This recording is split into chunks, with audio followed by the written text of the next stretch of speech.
If you like audiobooks or audio shows, check out a free trial of Audible. Just click the link in the description. Welcome to Mindshock. This is Bruce McGuire here with Maxwell Powers and Sid Irwin. Yes, Sid, you haven't been on with us in a while, but we need your Mensa IQ for the kickoff for this time travel podcast series. This is episode 1, The Nature of Time Travel, and we will be going over the ins and outs of time travel, the various theories and paradoxes, and all that they entail. So, once again, if you like our podcast, you can donate to our PayPal. Just check the link in the description. Make sure you subscribe to the channel, hit the bell for notifications. If you like the video, hit the like button. Feel free to share it across social media platforms. If you have any questions, comments, criticisms, or thoughts of any kind, feel free to leave them in the comments section. Also, like our Facebook page, and you can check us out on Reddit, Twitter, and Patreon as well. All right, so Maxwell, what do you know about time travel? I just know that I like the topic. I like all the movies based on time travel. Maxwell Powers, a movie fan? No way. Back to the Future, all three, especially the first one, and anything that has to do with time. You know what I like the most though? Like in my real life, like if I touch or open an old book that's like 100 years old or something. To me, that's kind of like semi time traveling because I'm kind of like Wait, you touching said something in that's your real life? What about in your fake life? well. Oh wait, well in my fake life, well actually, Are um, you trying to say you're a time traveler, Maxwell Powers? Are you a visitor from the future? Or are you a oh visitor man, from the past? I actually have uh this book. Let's see, How to Win Friends and Influence People by Dale Carnegie. It's it's really old. It's like brown and like it's falling apart, and it's about uh when was it printed? Man, this thing's old. It's like turning yellow. Wow. Yeah, it doesn't say, but anyway, like I open this book and I think of all the people that read it, from different libraries and stuff, and Yeah, that's not yeah, exactly the kind of time travel we're going to be um, talking about, Maxwell. All yeah, right, no, Sid. I'm just saying this kind of. In your vast knowledge of various topics and your various degrees in various fields, what do you know about time travel? Sid, did you time travel away from us? Sorry, yes, I did. I did do that. Um, with time travel, I like to think it's like Maxwell feels a very interesting topic, but it's a very messy one too. Especially all the different interpretations. Some people believe that when you time travel, say to the future or past, you alter the timeline, thus either create a new timeline or just change the current one you're in, or the fact that some people interpret time travel could just be a consciousness shifting through time to make changes Yeah, as opposed to actual physical form, that's which a could. very interesting one that when I first started researching time travel years ago, I had trouble wrapping my head around that one, but at that time I also hadn't done as much research into the nature of consciousness itself and in quantum physics and all of those things and the nature of reality and how you experience it. But that is indeed a tricky one. But let me see if I can mind shock your brain, Sid, which I know is a very difficult thing to do. What if what if all of the time travel theories, paradoxes, timelines, what if they're all true simultaneously? So, like, let's say you go back in time, that maybe there was only one timeline and it created an infinite timeline, or if there were infinite timelines, it still created more, or there's a single timeline with a bunch of people living on it, and then there's also like almost an entire universe of existence that's separate from that one with multiple timelines. So, what if all of it is true? That could, yeah, that could highly be possible. That's a mind bender. Maxwell, what do you think about that? um I forgot what you said. What would you? Maxwell, All right, well, we're going to go over it in detail as we delve into the different time travel theories. If you're new to time travel, we're going to go over the various ways that are theorized that one could travel through time, different mechanisms. And this is an article from on space.com by Elizabeth Howell, published November 14th, 2017. It's called Time Travel Theories, Paradoxes, and Possibilities. Time travel, moving between different points in time, has been a popular topic for science fiction for decades. Franchises ranging from Doctor Who to Star Trek to Back to the Future have seen humans get in a vehicle of some sort and arrive in the past or future ready to take on new adventures. The reality, however, is more muddled. Not all scientists believe that time travel is possible. Some even say that an attempt would be fatal to any human who chooses to undertake it. How would they know that? Anyway, okay, understanding time. What is time? While most people think of time as a constant, physicist Albert Einstein showed that time is an illusion. It is relative. It can vary for different observers depending on your speed through space. To Einstein, time is the fourth dimension. Space is described as a three-dimensional arena which provides a traveler with coordinates such as length, width, and height showing location. Time provides another coordinate, direction, although conventionally it only moves forward. Conversely, a new theory asserts that time is real. We won't get into that. Einstein's theory of special relativity, or do you guys want to get into that? I'm fine with either way. I'll get into it. Oh, this is going to be such a vast aside, and we're just getting started. All right, but this is Mindshock, so I guess we can get into it. Okay, so here's another article. Do black holes create new universes? Q&A with physicist Lee Smolin. This was actually published way back in May 29th, 2013.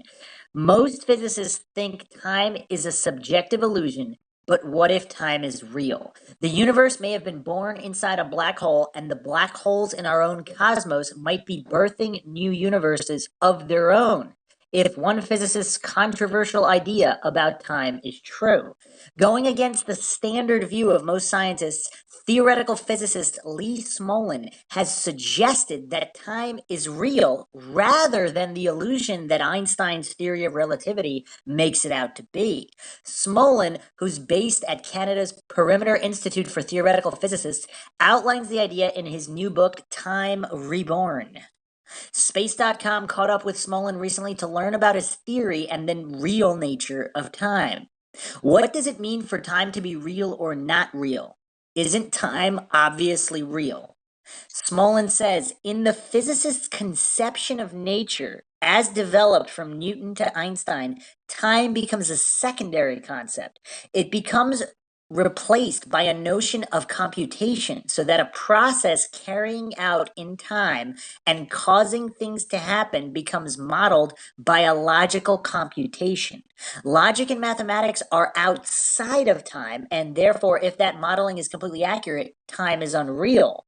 For example, Einstein is famously quoted as saying that people who understand physics know that the distinction between the past, present, and future is only a stubbornly persistent illusion. Do you agree with that, Sid? To me, all I can do is just hearing that and thinking about is that I can somewhat agree time is real. Only, and let me explain. I feel more like rather instead of time not being real, it's more about one's perception of time. In the sense of, I remember once sitting to a horrible movie with my sister I was watching. What was it? The Blair Witch Project. That's right. Not a fan? Not a fan at all. Absolutely stole about Maxwell, a is good. that your favorite movie, Maxwell? Did he just say it's your favorite movie? No, no. It was okay. I've actually never seen it. Don't I couldn't get it through the trailer. But anyway. don't. Either way, I sat there and I watched that movie, taking in all that, and I thought literally a half hour must have passed from beginning to finish. I left that theater realizing I lost an hour and a half of my life, and I was just like, "How the hell did that happen?" Like time made no sense. It felt like 30 minutes, and yet an hour and a half went by. So by my perception, though, That's why I assumed it'd be 30 minutes. But for the rest of the world, it was a full hour and a half. Well, you know Where they what's could do interesting? whatever they wanted. What's interesting about your perception is that I've been reading a lot about time and time travel as well, and it always used to kind of hurt my brain a little bit because I've heard that time is just the way your brain organizes information. So true reality is whatever it is, and your brain just organizes it in a certain order, but there's no real proof it happened in that order. So if everybody's brain is organizing it in that way, then time would appear to be real to everybody, even if it's not. Obviously, very difficult to prove. But Maxwell, thoughts? Well, what's interesting when Sid was talking about his experience, that he wasn't interested, yet time went fast for him as a perception rather than the other way around. Because usually when I hear people talk about like, oh wow, time went by so fast, they were enjoying the moment. Does that make sense? Yeah, I'm just, yeah. I just found that interesting. Like he found it so boring that an hour and a half went by without knowing it. Well, I yeah, don't know. most people. Maybe there's an extreme. Like if you get really bored and upset, that your Well, brain makes it. and zoned out Maxwell Power style, where you don't even know what happened, and then it's already like 30 episodes of a podcast series went by, and you Maybe. can't remember anything.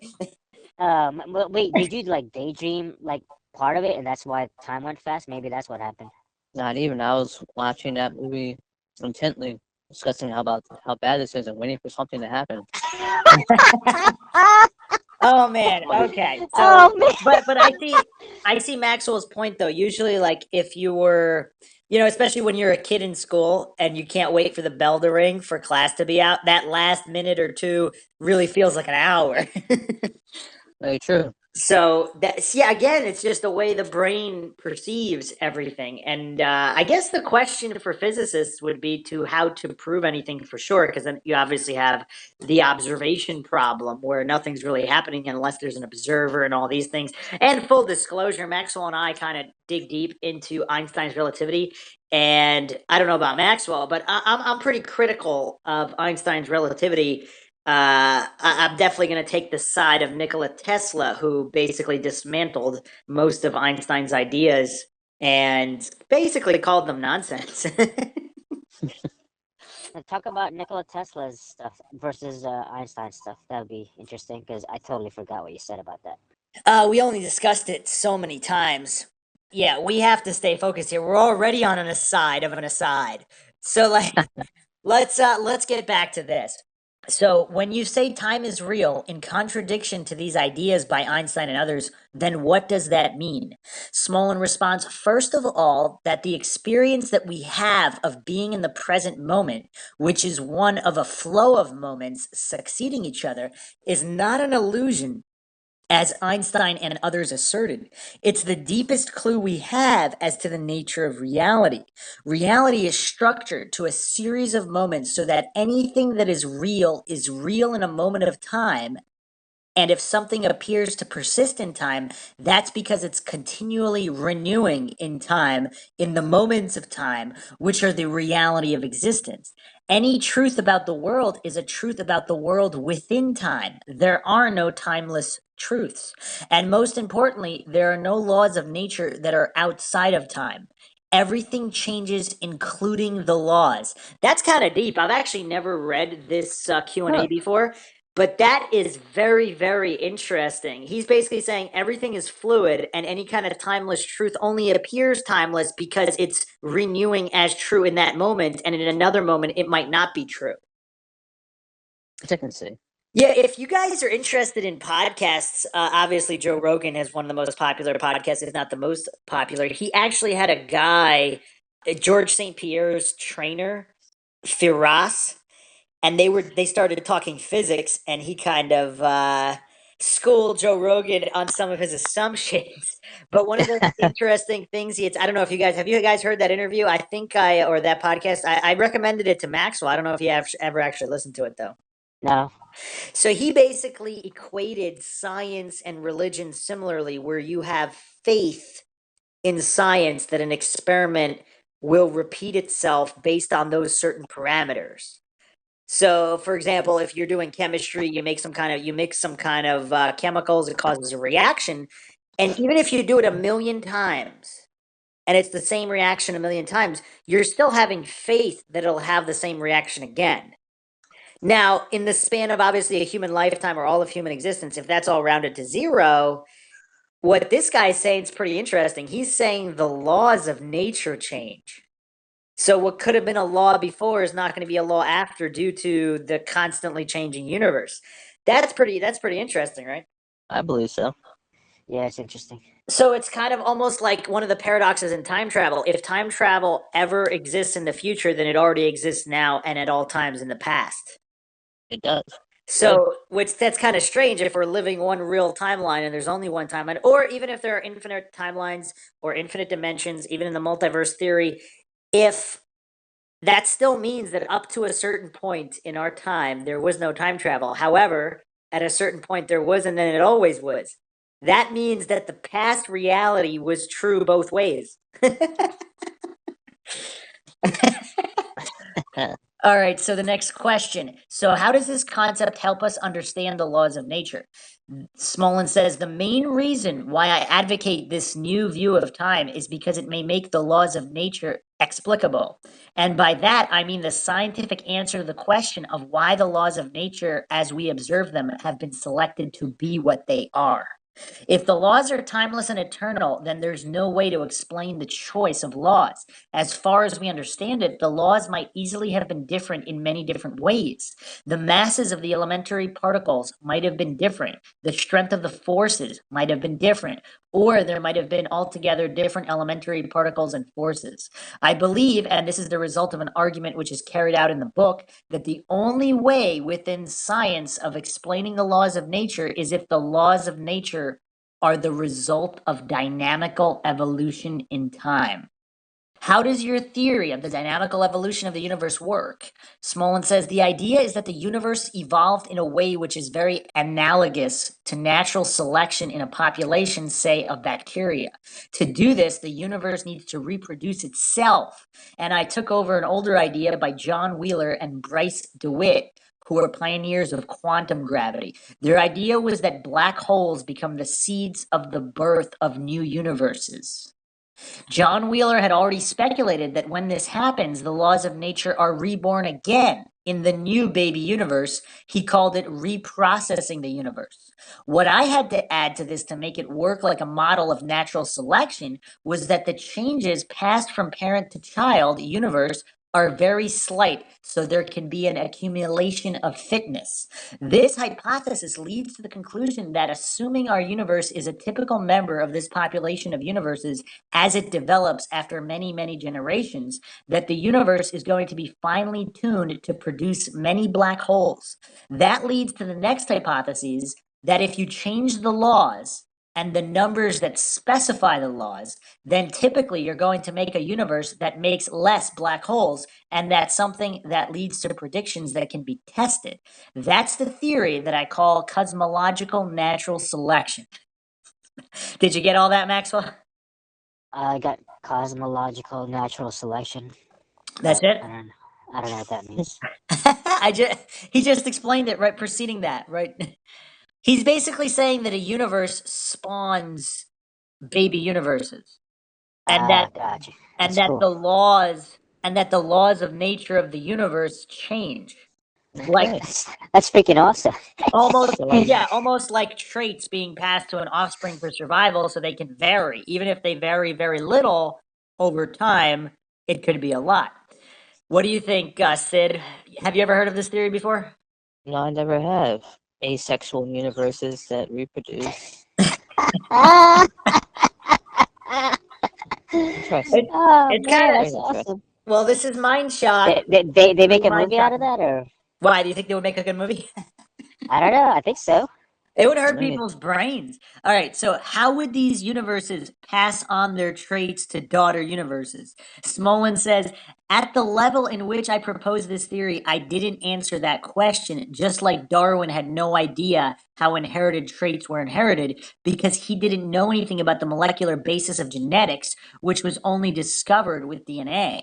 So I was able to make those predictions without specifying the microscopic basis of inheritance in cosmology. Just how are new universes born inside black holes? Smolin says a star that collapses into a black hole very quickly squeezes down to an infinite density and time stops. That's according to general relativity.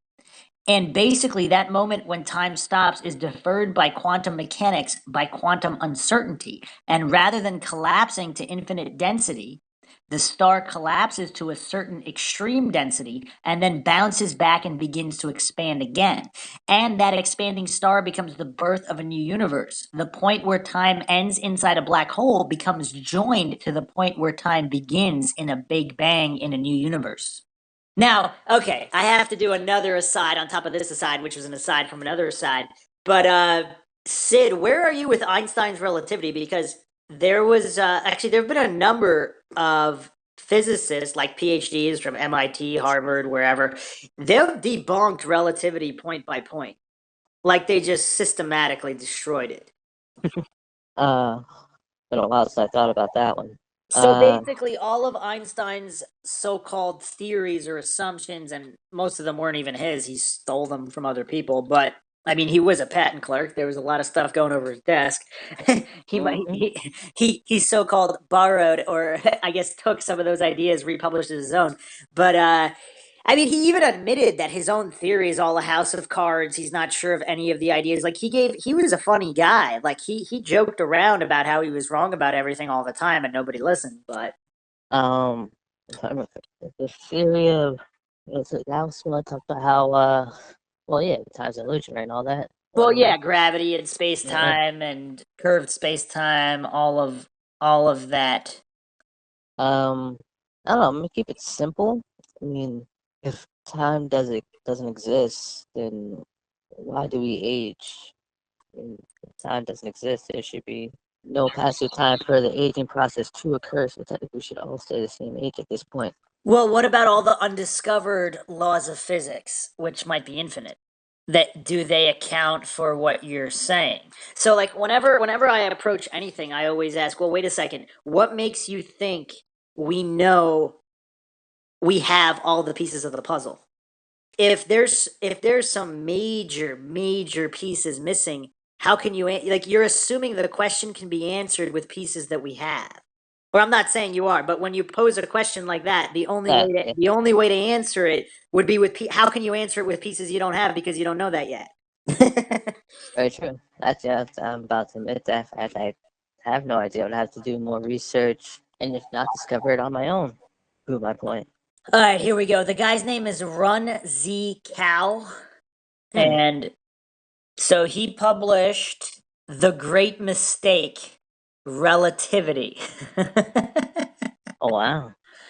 Yeah, and you could he also makes YouTube videos, so you can check him out. And he has, he makes everything in very simple terms on how he just debunks relativity. I've watched his videos multiple times. He's really good at keeping it simple and pointing out the flaws in a very basic fashion and why, and just the assumptions that Einstein made, or either intentionally, not intentionally. There's a whole bunch of conspiracy rabbit holes to do with Einstein as well.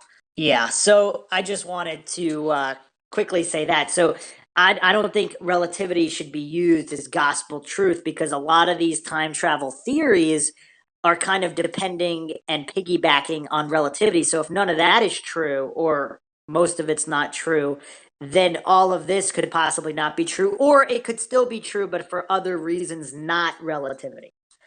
Once again, we don't know what we don't know. So does that make sense, Maxwell? Yeah, can you repeat that real quick? I think he's trying to tell you, I guess, in a fashion of. I'm trying to think of what the movie is All right, called. let's keep it. Oh, you could answer, Sid. Maybe you could explain things better so Maxwell could actually retain it because he seems to have some. Maybe it's just my voice, but Maxwell has trouble retaining my voice.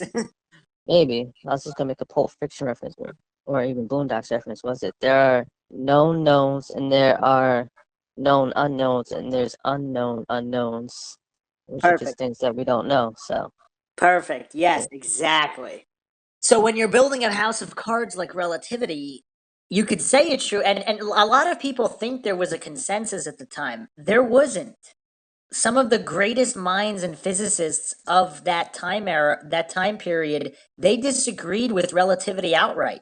And Einstein was just chosen as the so-called establishment. And you know what's funny? Like, we're not going to go into Einstein versus Miller, but in that whole debacle, when it was finally, like, when he was publishing his paper on why Miller was wrong and Einstein was right, guess who they consulted for that paper? this is Tesla? wild. What? I don't know. Tesla. Who? Einstein. Okay. So that, which is kind of, I mean, if that's not a conflict of interest, I don't know what is. Yeah. And then that scientific, like, so the scientific establishment was basically like he became their poster boy, and he said Miller was wrong. But even Einstein, like, he was such a joker. Like, he's always sticking his tongue out in photographs and making these weird comments. Like, I think he knew, and he was trying to give people clues as to, like, the fraud of it all just for kicks. Kind of like a serial killer leaves his calling card. I always say that. Or the serial killer makes calls to the police. He doesn't have to. He can get away. He just likes the game. So some people postulate that Einstein knew his fraud the whole time. And we talked about this before. You know, the great hoax where eclipse data, the eclipse data of 1919, and that was falsified by some guy who claimed he had the technology to get eclipse data from an eclipse, and then he said that matches Einstein's theory. Therefore Einstein is correct. Everybody bought it. Einstein gets his Nobel Prize off of fraud data, admittedly fraud after the fact, and like, it's not disputed. It's all fraudulent. And then nobody asks any questions, and then Einstein himself becomes the poster boy and starts being the reference for debunking his adversaries. Like, shouldn't you have a neutral party do that? That's interesting. So, yeah, the whole foundation of the past century of physics is all built on fraud. So, again, I'm not even saying necessarily Einstein's wrong. There's a lot of people who have spent their whole lives dedicated to this, and this Run Z Cow guy, he lays it out in pretty basic terms. So, all the listeners out there, if you guys have time, check out some of his videos on YouTube. He's got some short ones, the time dilation debunked, and all of those things, and he lays it out really, really simple. So, but anyway, let's get back to this. That's interesting that Einstein admitted to the fraud. That's pretty cool. He didn't admit to the fraud. What do you mean? Oh, I thought you said like The guy, no, it was Gave the guy that measured the the guy eclipse called up. data. Einstein might have not even Ah. been aware of that. He might have just thought it was funny. Like, let's say he comes up with if he came up with the fraud theory, I'm not saying this is true, but if he came up with a fraud theory, and then this guy some really popular guy, and Maxwell and I have discussed it on a bunch of podcasts, but this guy all of a sudden comes out of the woodwork saying, "Oh yeah, I got the measurements. Einstein's theory of relativity is correct based on the eclipse data." How hard would Einstein have been laughing at that time? Or some people believe there was this mass conspiracy, and they were he knew about it, and they were in on it together. And once again, we were going to do a dedicated Einstein podcast. We haven't gotten around to it, but we should definitely have Sid on for that one. Okay, so let's get back to this article. Does this idea have testable predictions? Smolin says, I did make two predictions which were eminently checkable by astrophysical and cosmological observations, and both of them could easily have been falsified by observations over the last 20 years, and both have been confirmed by observations so far. One of them concerns the masses of neutron stars, and the prediction is there can't be a neutron star heavier than about twice the mass of the sun. This continues to be confirmed by the best measurements of the masses of neutron stars. The other prediction has to do with the cosmic microwave background radiation and the hypothesis of cosmological inflation. The observations of the Planck satellite are completely consistent with the version of inflation that cosmological natural selection supports.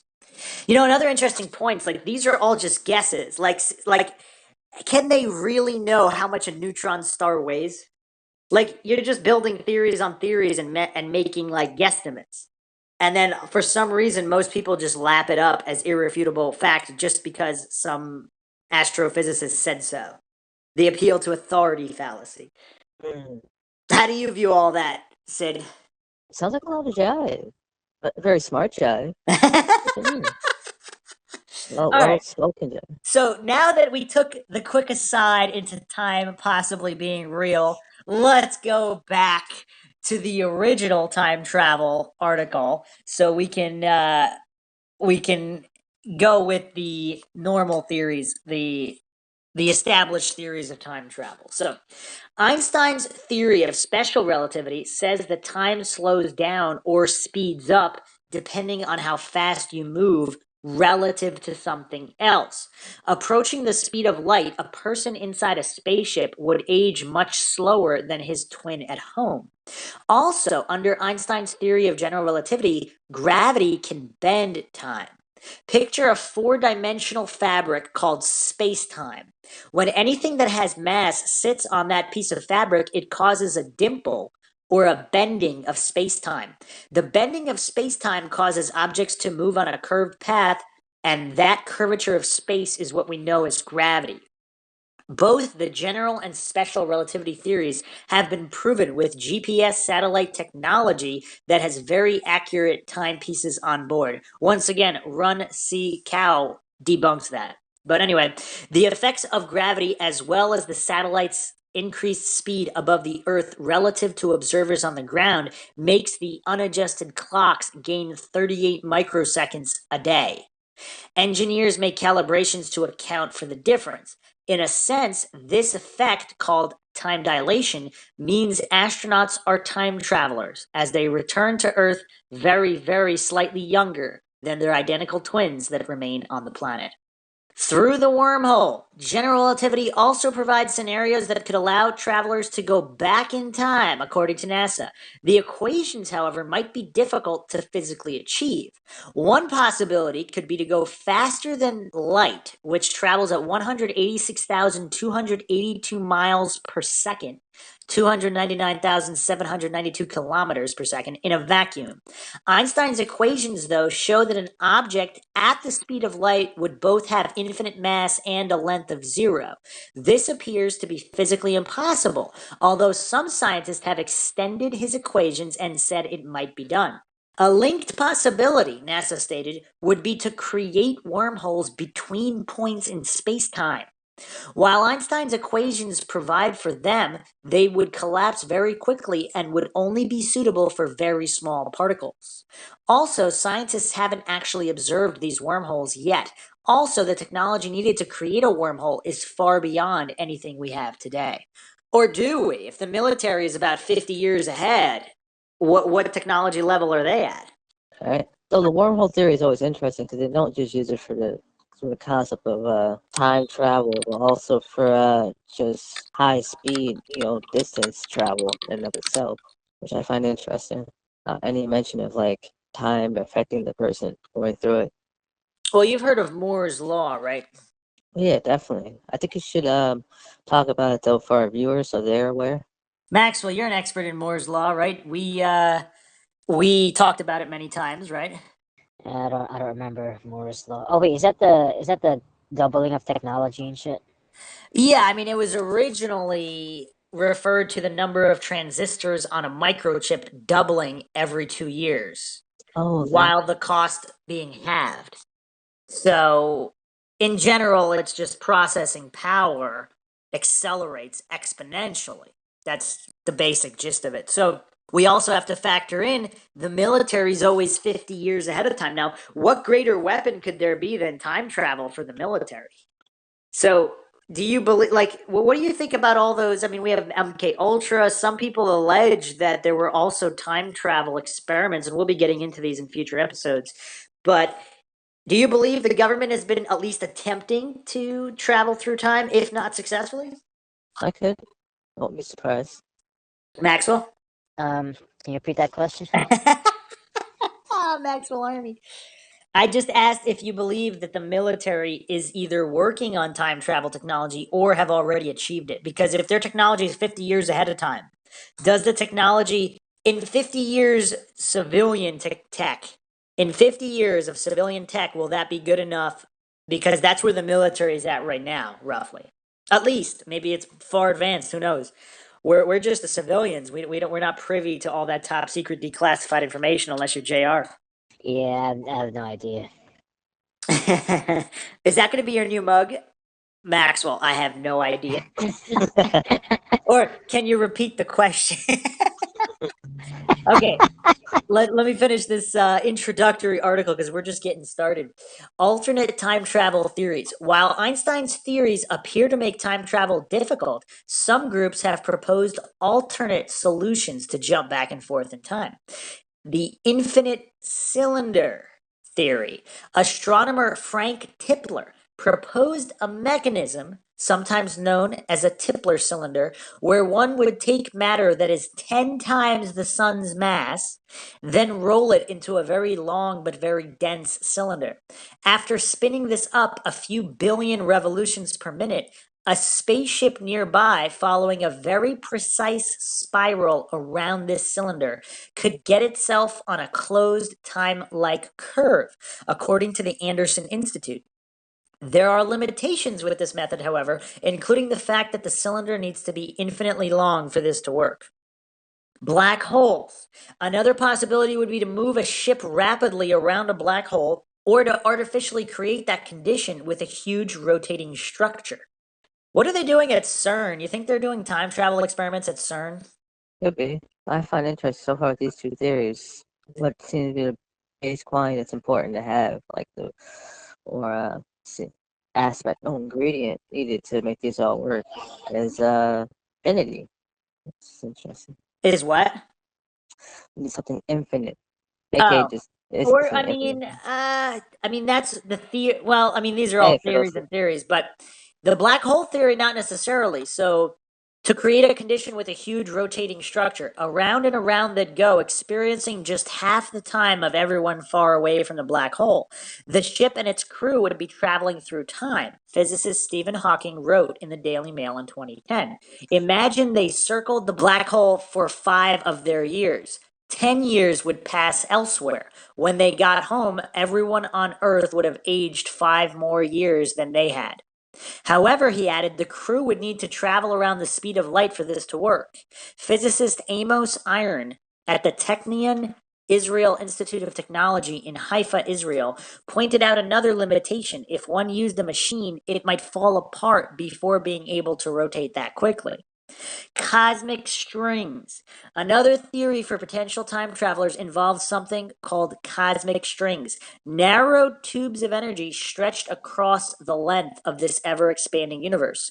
These thin regions left over from the early cosmos are predicted to contain huge amounts of mass and therefore could warp the space time around them. Cosmic strings are either infinite or they're in loops with no ends, scientists say. The approach of two such strings parallel to each other would bend space-time so vigorously and in such a particular configuration that it might make time travel possible in theory. Now we get to the most popular one, time machines. It is generally understood that traveling forward or back in time would require a device, a time machine, to take you there. Time machine research often involves bending space-time so far that time lines turn back on themselves to form a loop, technically known as a closed time-like curve. To accomplish this, time machines often are thought to need an exotic form of matter with so-called negative energy density. Such exotic matter has bizarre properties, including moving in the opposite direction of normal matter when pushed. Such matter could theoretically exist, but if it did, it might be present only in quantities too small for the construction of a time machine. You know what's weird? That statement in and of itself. If they don't even know if they could theoretically exist, how would they know that it would be present in too small quantities? very intriguing, but aren't they basing it off of just the popular thought in themselves to theorize in general? Which I guess I'm going off when basing off against popular media, since they Well, seem let to me let often. me let me give you an easy example because Maxwell and I talked about this in our Bigfoot episodes, in our digital analog episodes. Let's say before people discovered there was infrared in the spectrum of light. Uh huh. Nobody ever knew about it.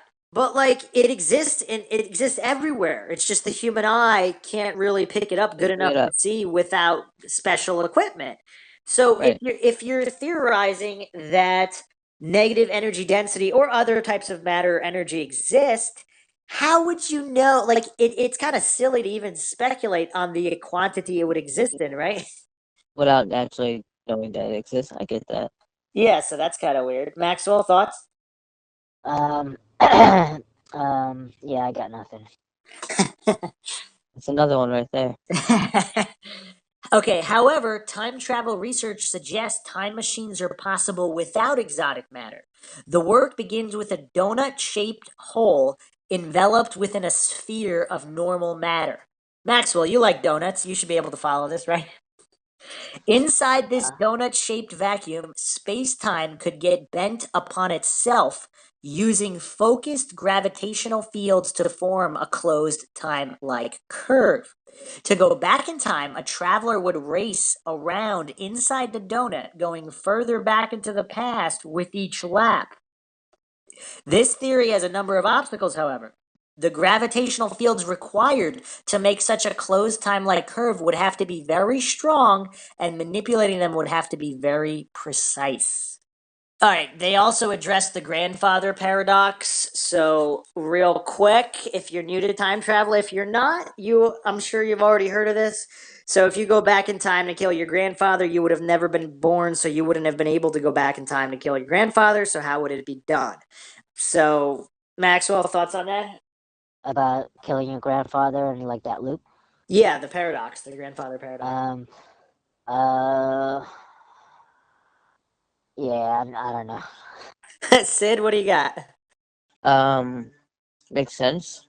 And of course, with the separate timeline theory, where going back and then killing your grandfather, even if it may result in you not being born, that's just starting a new timeline where you won't be born.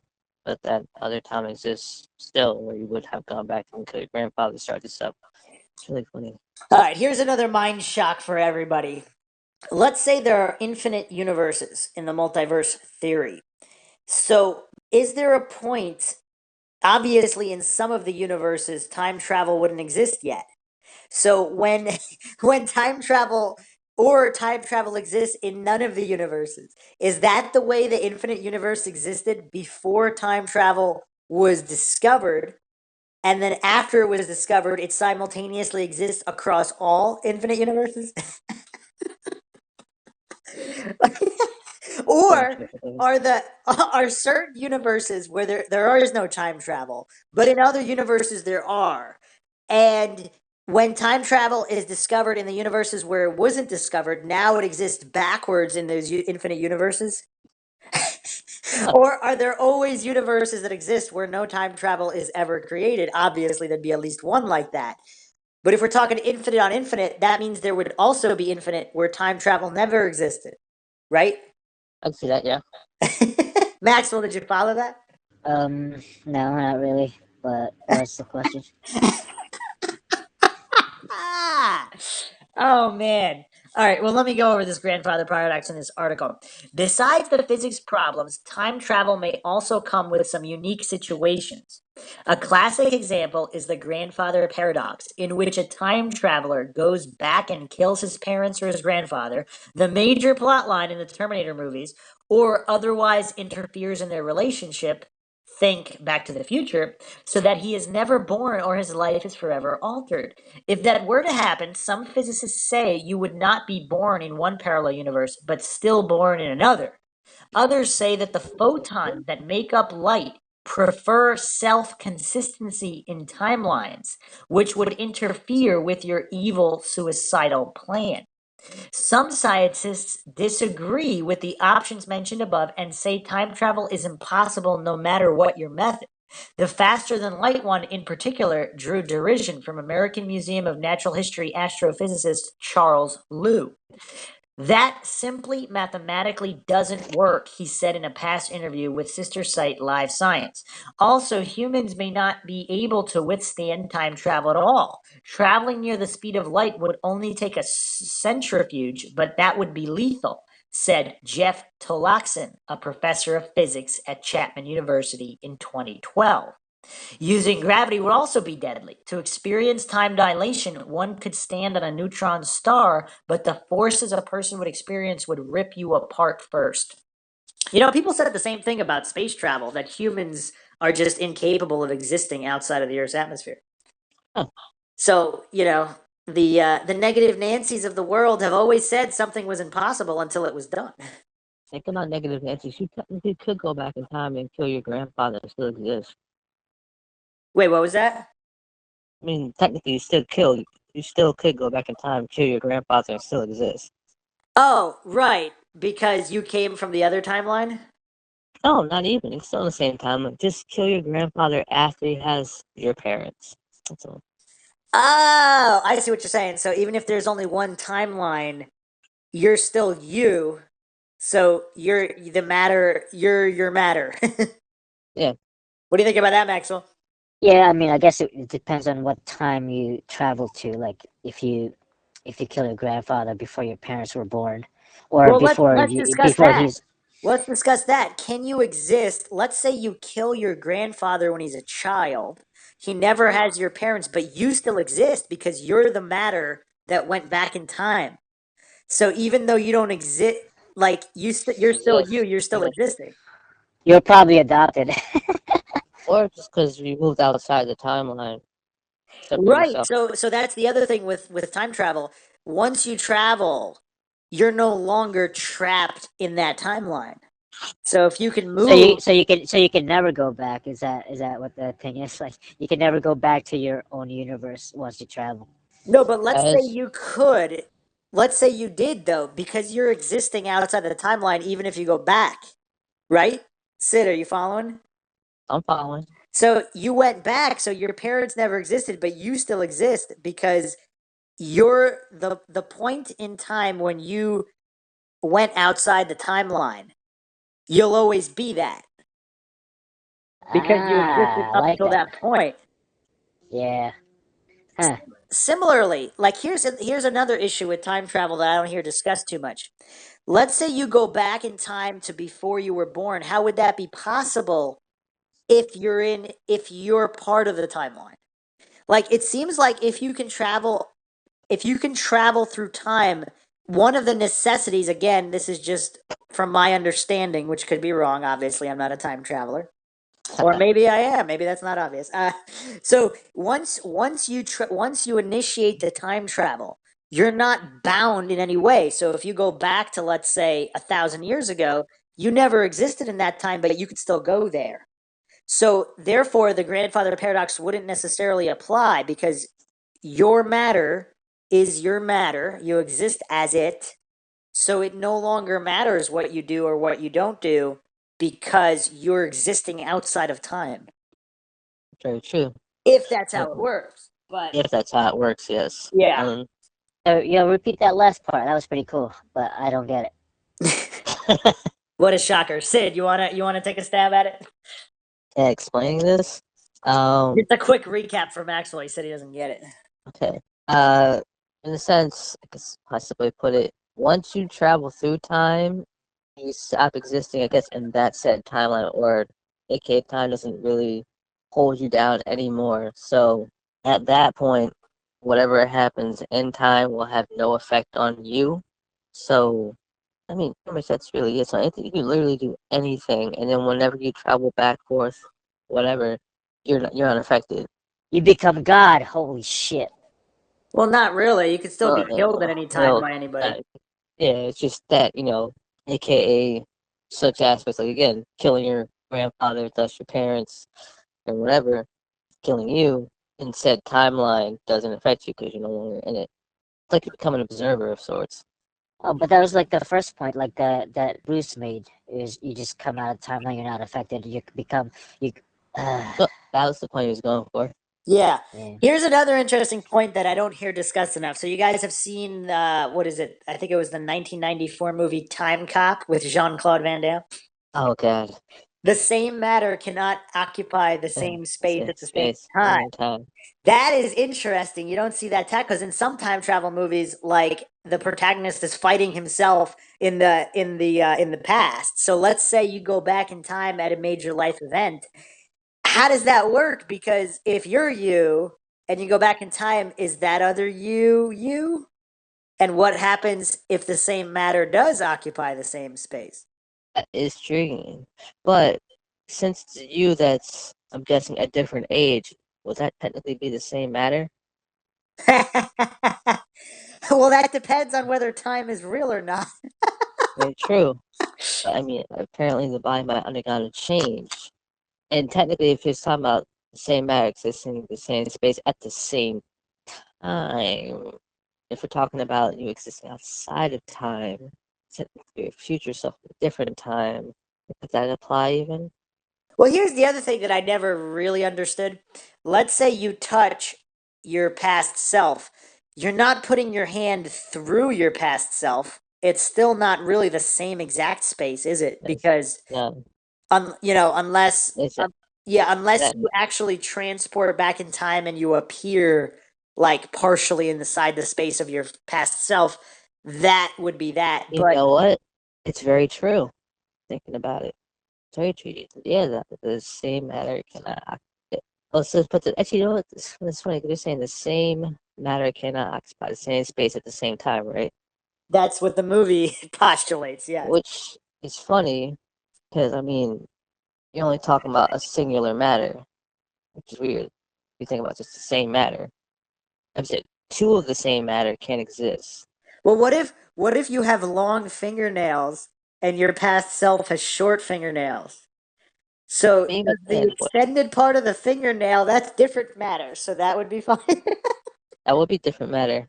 But also talking like you said, you would have to if you really wanted to occupy the say, let's put this two of the same matter exist in the same space and time at the same time. Like you said, it would really actually have to overlay on each other. Like Right, exactly. It's because it's like any two humans. Like if you push yeah, somebody, your hand doesn't go through them; they go back. So it doesn't really, exactly. unless there's some kind of strange energy reaction. Because when you're touching the molecules, maybe they can't touch for whatever reason.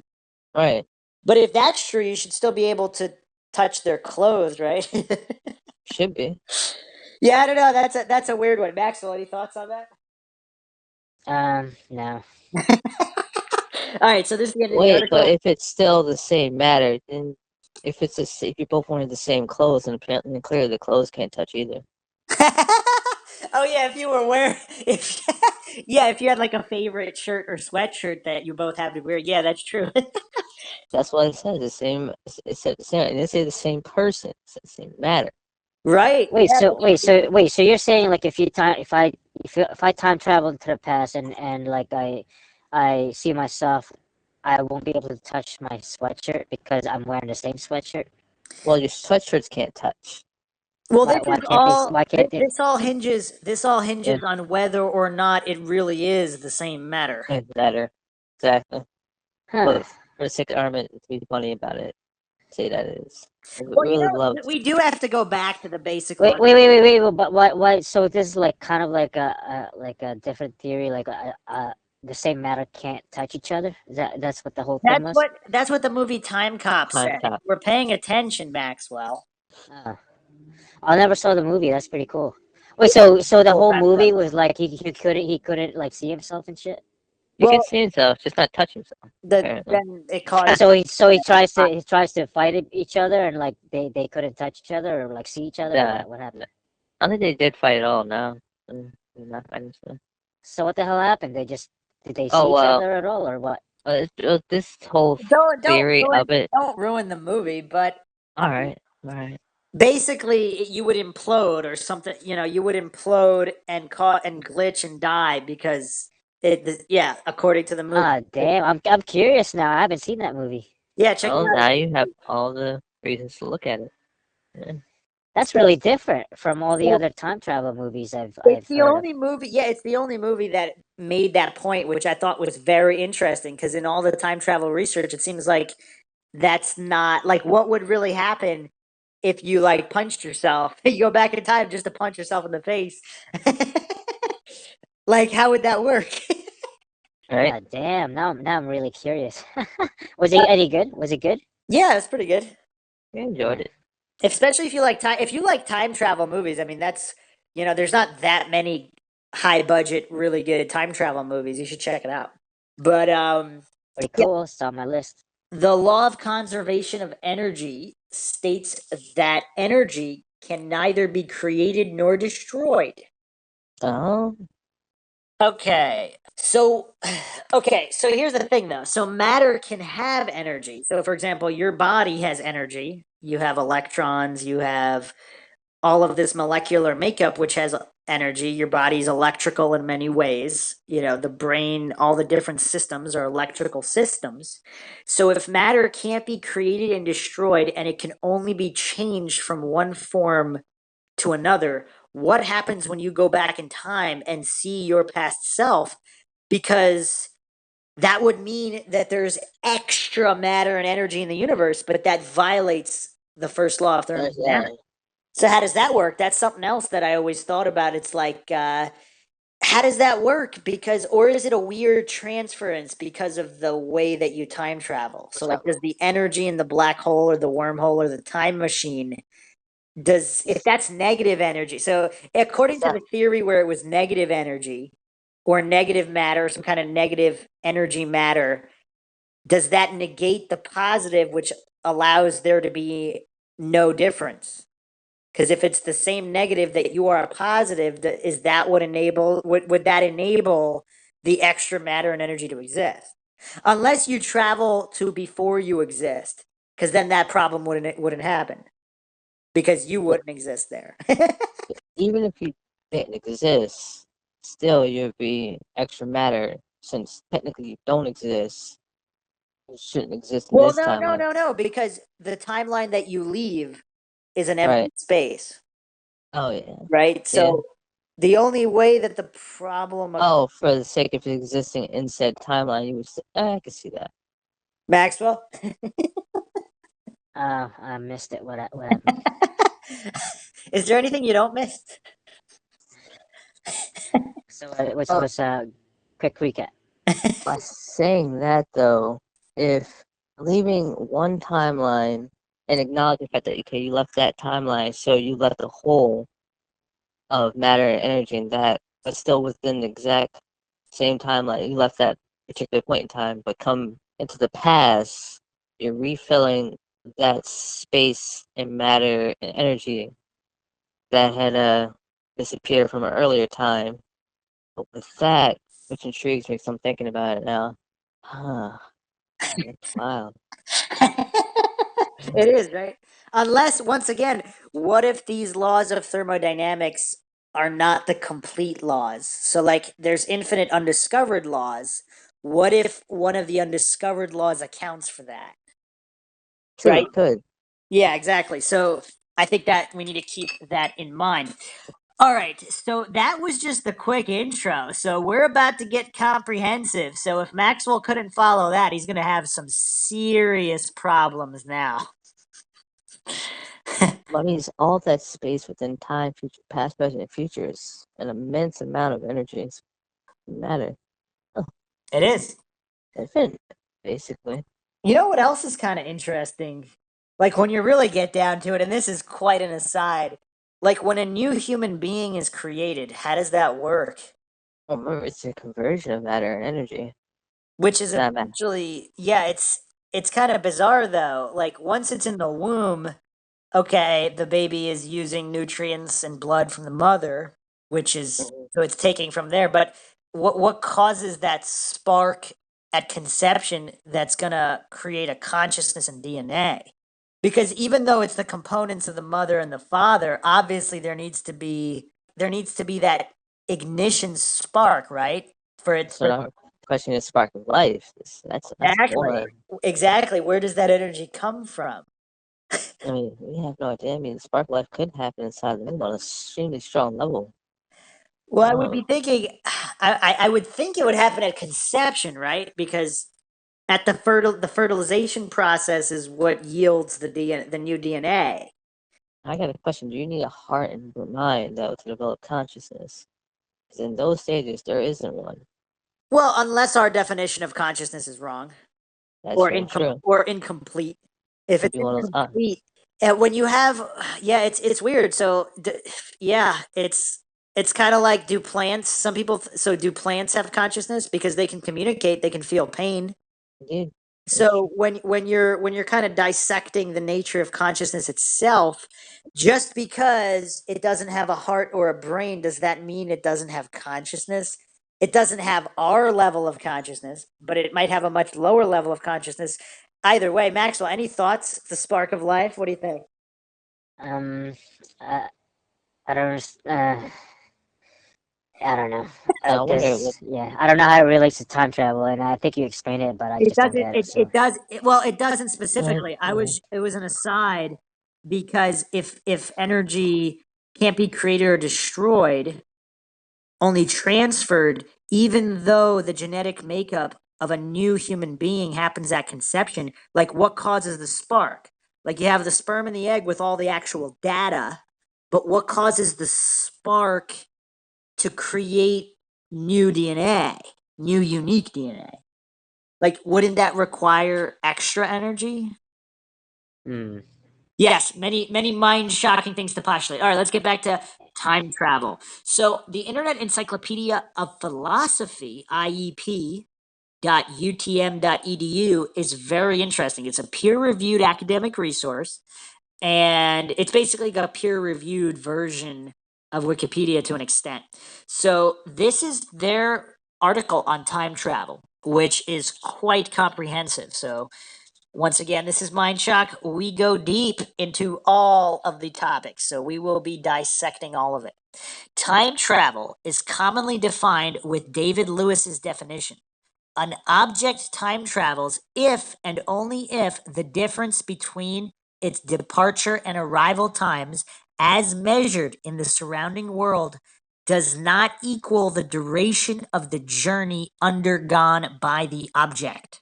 For example, Jane is a time traveler if she travels away from home in her spaceship for 1 hour, as measured by her own clock on the ship, but travels 2 hours, as measured by the clock back home, assuming both clocks are functioning properly.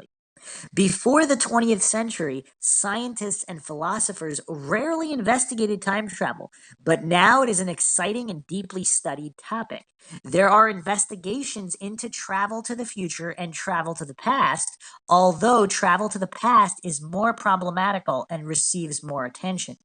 There are also investigations of the logical possibility of time travel, the physical possibility of time travel, and the technological practicality of time travel. The most attention is paid to time travel that is consistent with current physical theory, such as Einstein's general theory of relativity. In science, different models of the cosmos and the laws of nature governing the universe imply different possibilities for time travel. So theories about time travel have changed radically as the dominant cosmological theories have evolved from classical Newtonian conceptions to modern relativistic and quantum mechanical conceptions.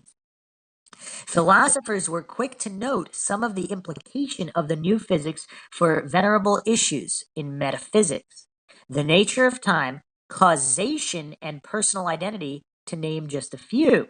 The subject continues to produce a fruitful cross fertilization of ideas between scientists and philosophers, as theorists in both fields struggle to resolve confounding paradoxes that emerge when time travel is pondered seriously. This article discusses both the scientific and philosophical issues relevant to time travel. You know what's fun to think about, though? What do you think the cosmological worldview or the cosmological view of the universe will be in like another 20, 30, 40, 50, 100 years? It's probably not going to resemble what we have now too much. What do you guys think? I can agree with that, but my major thing right now is thinking about this. I feel bad for Jane. She lost an hour. Well, she could get it back, right? I know, right? Well, depending on how you travel, but well, everything kind of goes back to hinging on the definition of time. Very Because true. all of this discussion on time travel without a proper understanding and a real provable definition, because you have physicists saying time's not real, it's just an illusion. You have other physicists saying it is indeed real. And then once again, the other view that we've discussed before, Sid, is the past, present, and future is all happening simultaneously. So it's not necessarily true travel back or forward. It's more like traveling sideways. Along the circle, yeah. And we will be that. getting to that in a dedicated episode, because that is mind-boggling and mind-shocking in its own right, and it will take some time to wrap your brain around that. But Maxwell, did you get that? No, I didn't. If time is real, what if it's non-linear? So that would mean that the past, the present, and the future are all happening simultaneously. AKA Maxwell, that might explain why you get deja vu sometimes. That's pretty cool. Yeah, that's one of the newer, like, I had only started seeing that recently. Sid actually was familiar with that for a while. Yeah, yeah. Can't So lie. like everything is now at the same time. And everything is also in the past and everything is also in the future. Yeah. So it's not, it wouldn't be a linear type of travel. So there's so many different theories out there. But okay, let's get back to this. Introduction. Time travel stories have been a staple of the science fiction genre for the past century. Good science fiction stories often pay homage to the fundamentals of scientific knowledge of the time. Thus, we see time travel stories of the variety typified by H.G. Wells as set within the context of a Newtonian universe, a three-dimensional Euclidean spatial manifold that changes along an inexorable arrow of time. By the early to mid 20th century, time travel stories evolved to take into account the features of an Einsteinian universe, a four-dimensional space-time continuum that curves and in which time has the character of a spatial dimension. That is, there can be local variation or warps. More recently, time travel stories have incorporated features of quantum theory. Phenomena such as superposition and entanglement suggest the possibility of parallel or many universes, many minds, or many histories. Indeed, the sometimes counterintuitive principles and effects of quantum theory have invigorated time travel stories. Bizarre phenomena like negative energy density, the Casimir effect, lend their strangeness to the already odd character of time travel stories. In this article, we make a distinction between time travel stories that might be possible within the canon of known physical laws and those stories that contravene or go beyond known laws. The former type of stories, which we shall call natural time travel, exploit the features or natural topology of space-time regions. Natural time travel tends to severely constrain the activities of a time traveler and entails immense technological challenges. The latter type of stories, which we shall call Wellesian time travel, enable the time traveler more freedom and simplify the technological challenges, but at the expense of the physics. For example, in H.G. Wells' story, the narrator is a time traveler who constructs a machine that transports him through time. The time traveler's journey, as he experiences it, occurs over some non-zero duration of time. Also, the journey is through some different non-zero duration of time in the world. It is the latter condition that distinguishes the natural time travel story from the Wellesian time travel story. Our laws of physics do not allow travel through a non-zero duration of time in the world. In a sense, that will be made clear below. Wellesian time travel stories are mortgaged on our hope or presumption that more fundamental laws of nature are yet to be discovered beyond the current horizon of scientific knowledge. Isn't that a very logical presumption, since that happens all the time? It's Oh, yeah, of course. it's just progress. Natural time travel stories can be analyzed for consistency with known physics, while Wellesian time travel stories can be analyzed for consistency with logic. Finally, time travel stories implicate themselves in a constellation of Now, I have to say logic within the realm of the story itself, yeah, if that's the case. yes. Understood. Finally, time travel stories implicate themselves in a constellation of common philosophical problems. Among these philosophically related issues we will address in this article are the metaphysics of time, causality, and personal identity. You know what else is fun to think about? If you believe that everything is destined and there is no real free will, or the whole free will versus determinism debate, Right. Does that mean time travel was destined to be invented and a specific time traveler was destined to go back in time? Inevitability, right? Interesting. What do you think, Interesting Max? to have that on. Maxwell, that was a simple one. It was. Maxwell Army. You said you find time travel fascinating, and yet you don't seem fascinated by this discussion. I am, but I don't get it. Like someone like So yeah, I don't know. I don't know free what you just will, said. free will versus determinism. If everything is Yeah. predetermined, if everything is destined, and there's no real free will, does that mean that a future time traveler was destined to go back in time and change whatever? Which is kind of weird, right? Because I mean, I don't know, like if It's predetermined and destined. Why would there be a need for someone to go back exactly, in time exactly, to alter yeah, anything? right. Unless that was So that part of the plan, which again, if we're talking intelligent design of the universe, or some kind of computer code that just runs out and we all have to run the code, regardless of what our consciousness was programmed to think that we have free will. If we don't, then why would that have been programmed into the code? Or was the coder just that bored that they added that? It was like an Easter egg. Oh man. What do you think, Maxwell? it's interesting. All right, let's go. Okay, two definition. What is time travel? One standard definition is that of David Lewis's an object time travels if the difference between its departure and arrival times in the surrounding world does not equal the duration of the journey undergone by the object.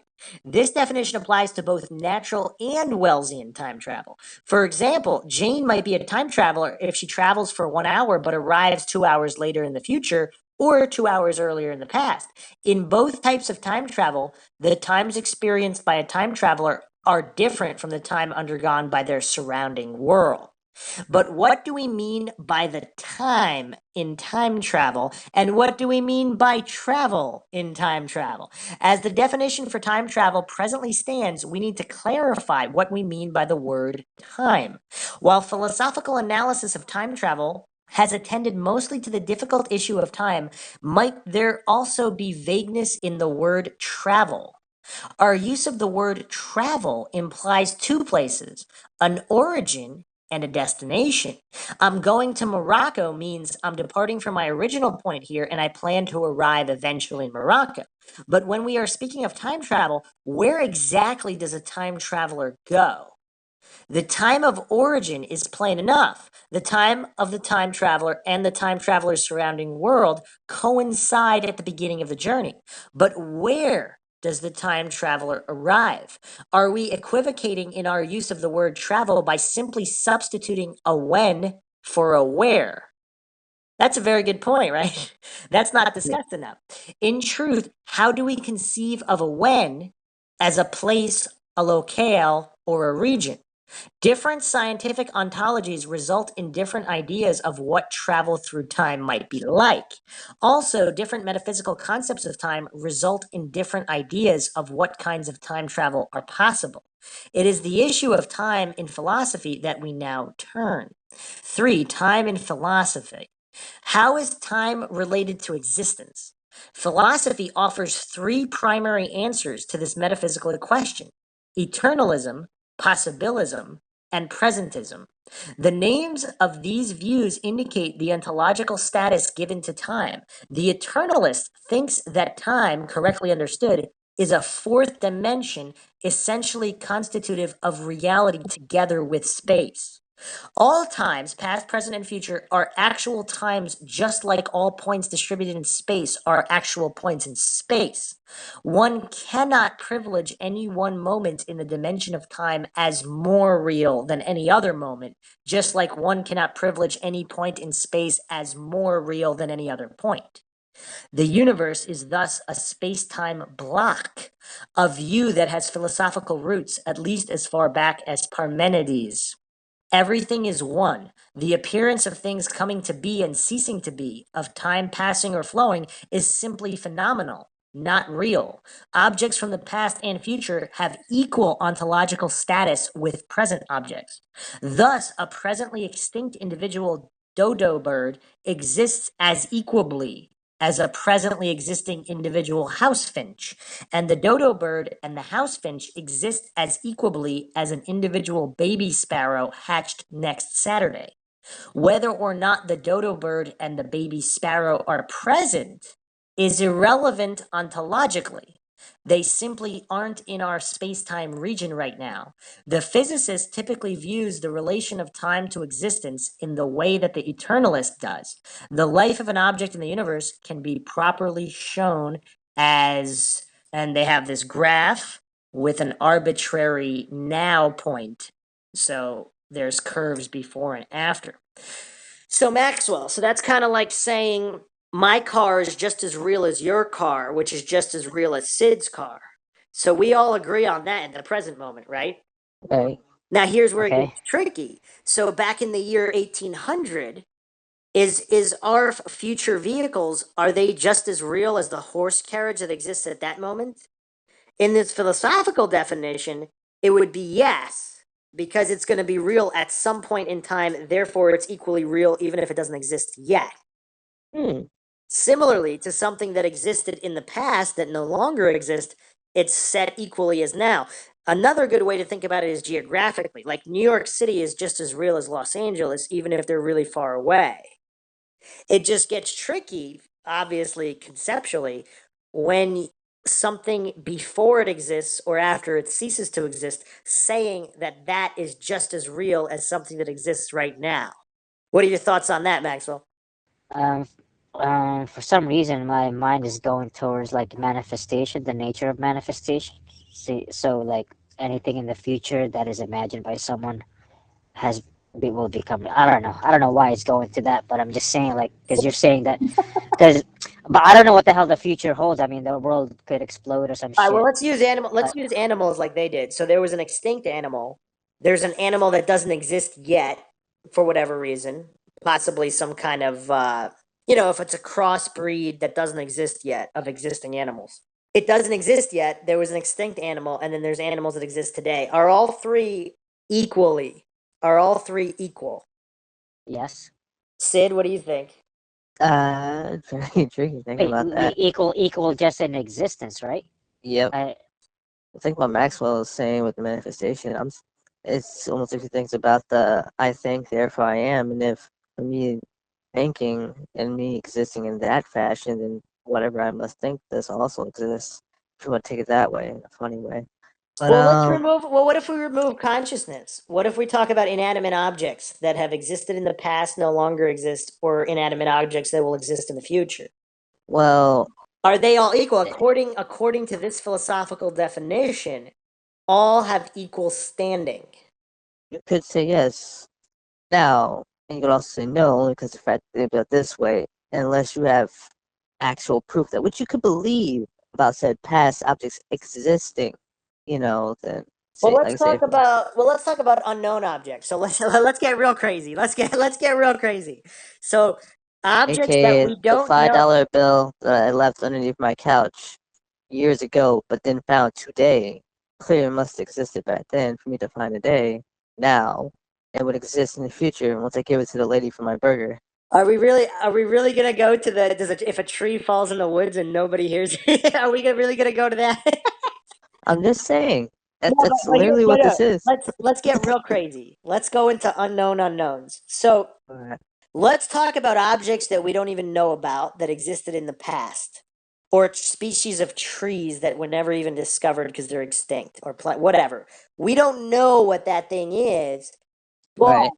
do things that we don't know that existed, do they have equal standing with things that we don't know will exist in the future? And do both of those have equal standing with things that we actually, or if we're staying consistent, you know how like there's constantly new species of insects and Oh all yeah. being discovered. So the ones that are undiscovered but are existing in the present moment, we don't know about them. We don't know what they are. Do all of these unknowns have equal status? They have equal status and a possibility of existing. No, no, no, no. But Existing in time? take out the possibility. Like Yes. they existed for real before. Even we don't know things that we don't know about really did exist. Just like things we don't know about presently exist, and things we don't know about exist in the future, like really exist. We're not talking about possibilities. We're talking about, since we don't know what they are, we can't say what they are and verify them, but there's definitely things that we don't know about that definitely exist. And yes, So we could call them X, Y, Z, whatever. So so you believe they all have equal stat. You agree with this philosophical viewpoint that all have equal standing? I have to say so, yes. And Maxwell, you said yes as well? Yeah. So See, creates an infinite I'm conundrum of biased. unknown knowledge. I'm biased. I can't say yes because, not that I'm not saying no either, but the only thing I can really know for sure due to my consciousness is that the present moment is real. That's the only thing I know with certainty because I'm experiencing it. So unless my experience is not real, which I don't know if I would have a way of knowing that. Therefore, the only thing I can really deduce is that it is real because I'm not sure there's a way to prove it's not real. And because of that, that's why I'm biased in having to say yes, which is similar. But even though I'm existing, I know all my experiences at this point I can define as real, but at the same time, I just can't, even though we're talking about as if it were real, still a possibility I can't deny. Oh, I can't deny possibilities, but according to eternalism, they have equal standing, not the possibility of equal standing. Very important distinction. All right, let's move on. This diagram shows the spatial movement in one dimension of an object through time. The standard depiction of an object's space-time world line in special relativity, the Minkowski diagram, privileges this block view of the universe. Many Wellesian time travel stories assume the standpoint of eternalism. For example, in Wells's The Time Machine, the narrator, the time traveler, explains there is no difference between time and any of the three dimensions of space, except that our consciousness moves along it. Eternalism fits easily into the metaphysics of time travel. The second view is possibilism, also known as the growing block or growing universe view.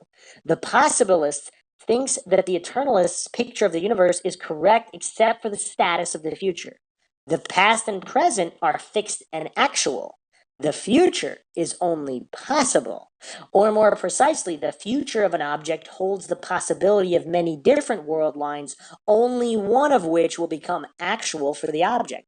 If eternalism seems overly deterministic, eliminating indeterminacies and human free choice, then possibilism seems to retain some indeterminacy and free choice, at least as far as the future is concerned. For the possibilist, the present takes on a special significance that it does not have for the eternalist.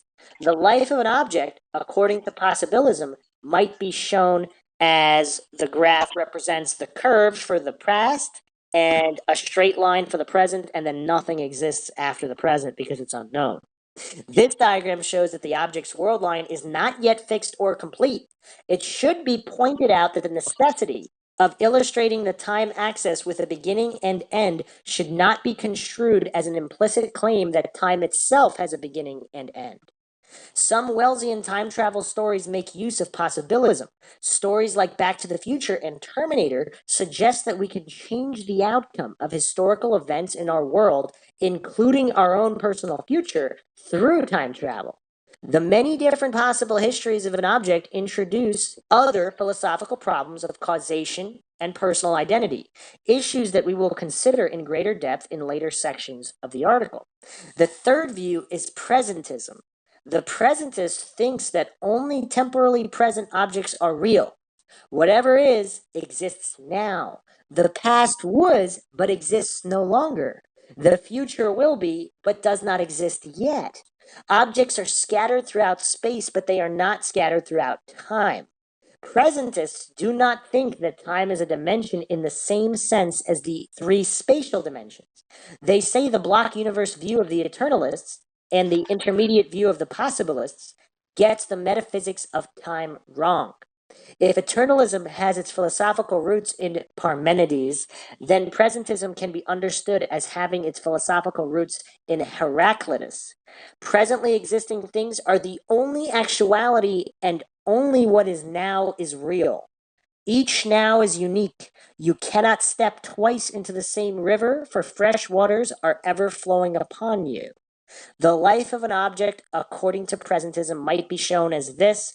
On the graph, there is only a straight line for the present. There is no curve in the past or future.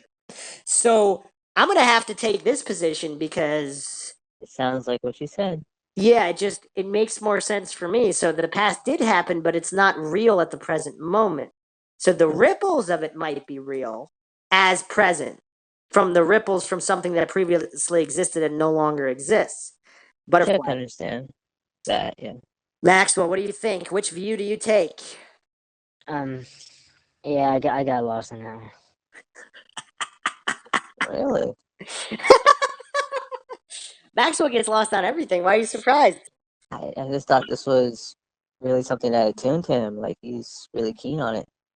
Well, I thought that as well, but for some reason he just doesn't pay attention to any of the actual points being presented. But Wait, can you summarize it? Like one Sid, sentence. Sid, I got a question for you. Has Maxwell gotten worse or better with his retention since the last time you were on the podcast? I would love to say the same, but since these presents and past are no longer the same and ever changing, and I have to say maybe slightly better. Really? Better. Wow. Nah, Slightly. he's being nice because I'm interested in time travel and shit, and I can't retain shit. Okay.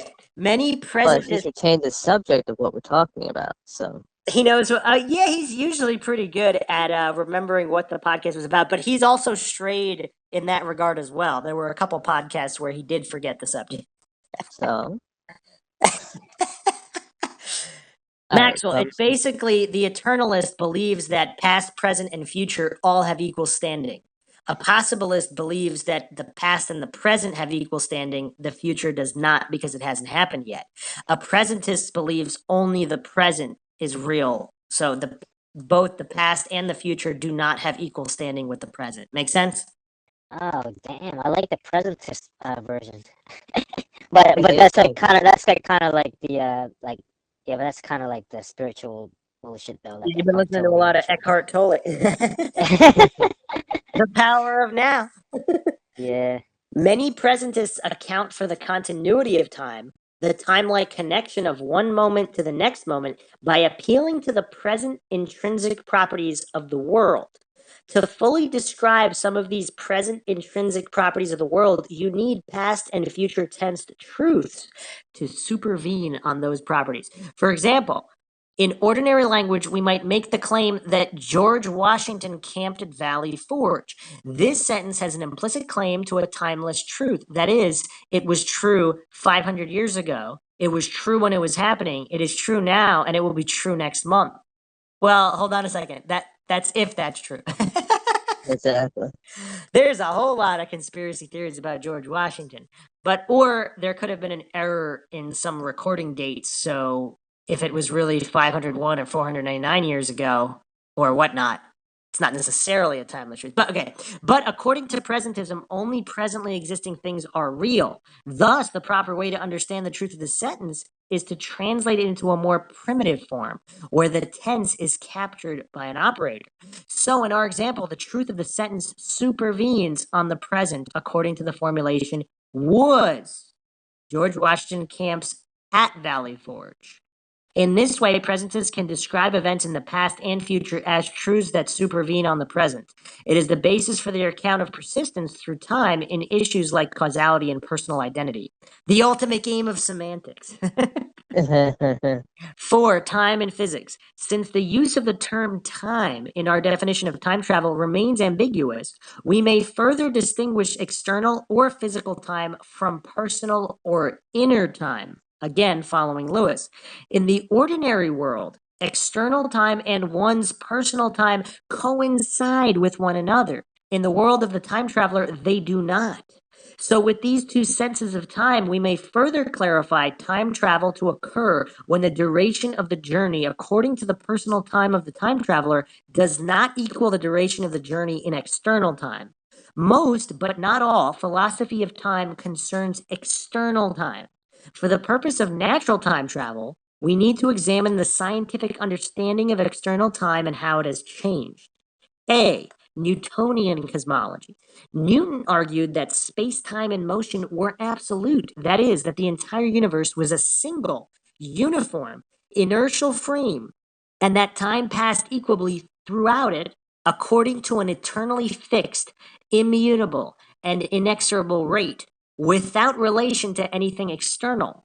Natural time travel in the Newtonian universe is impossible.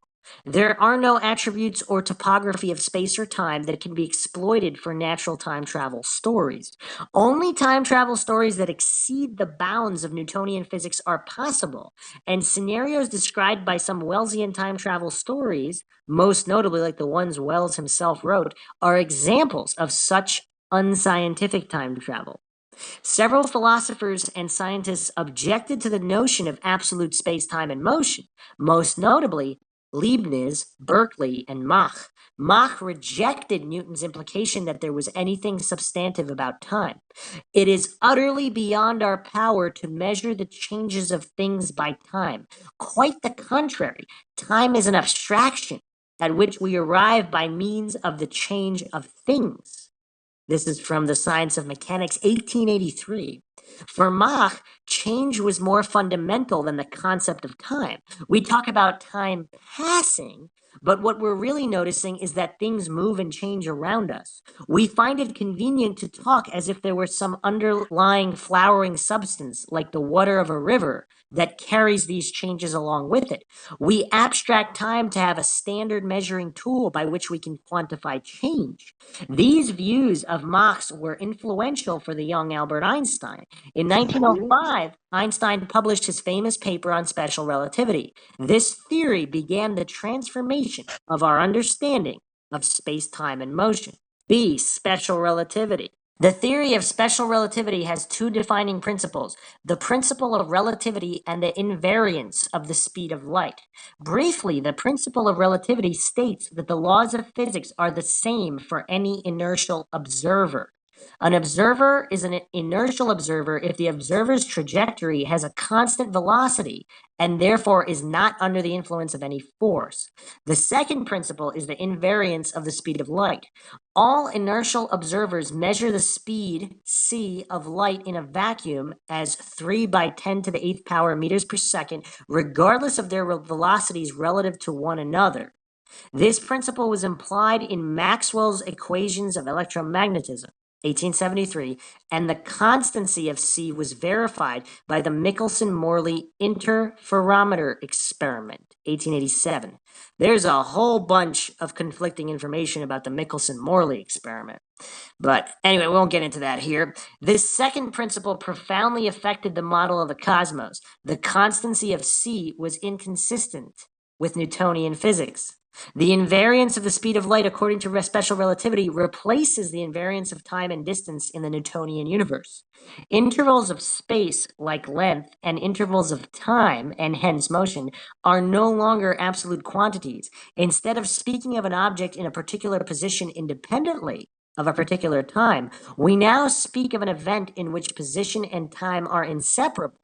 We can relate two events with a new quantity, the space-time interval.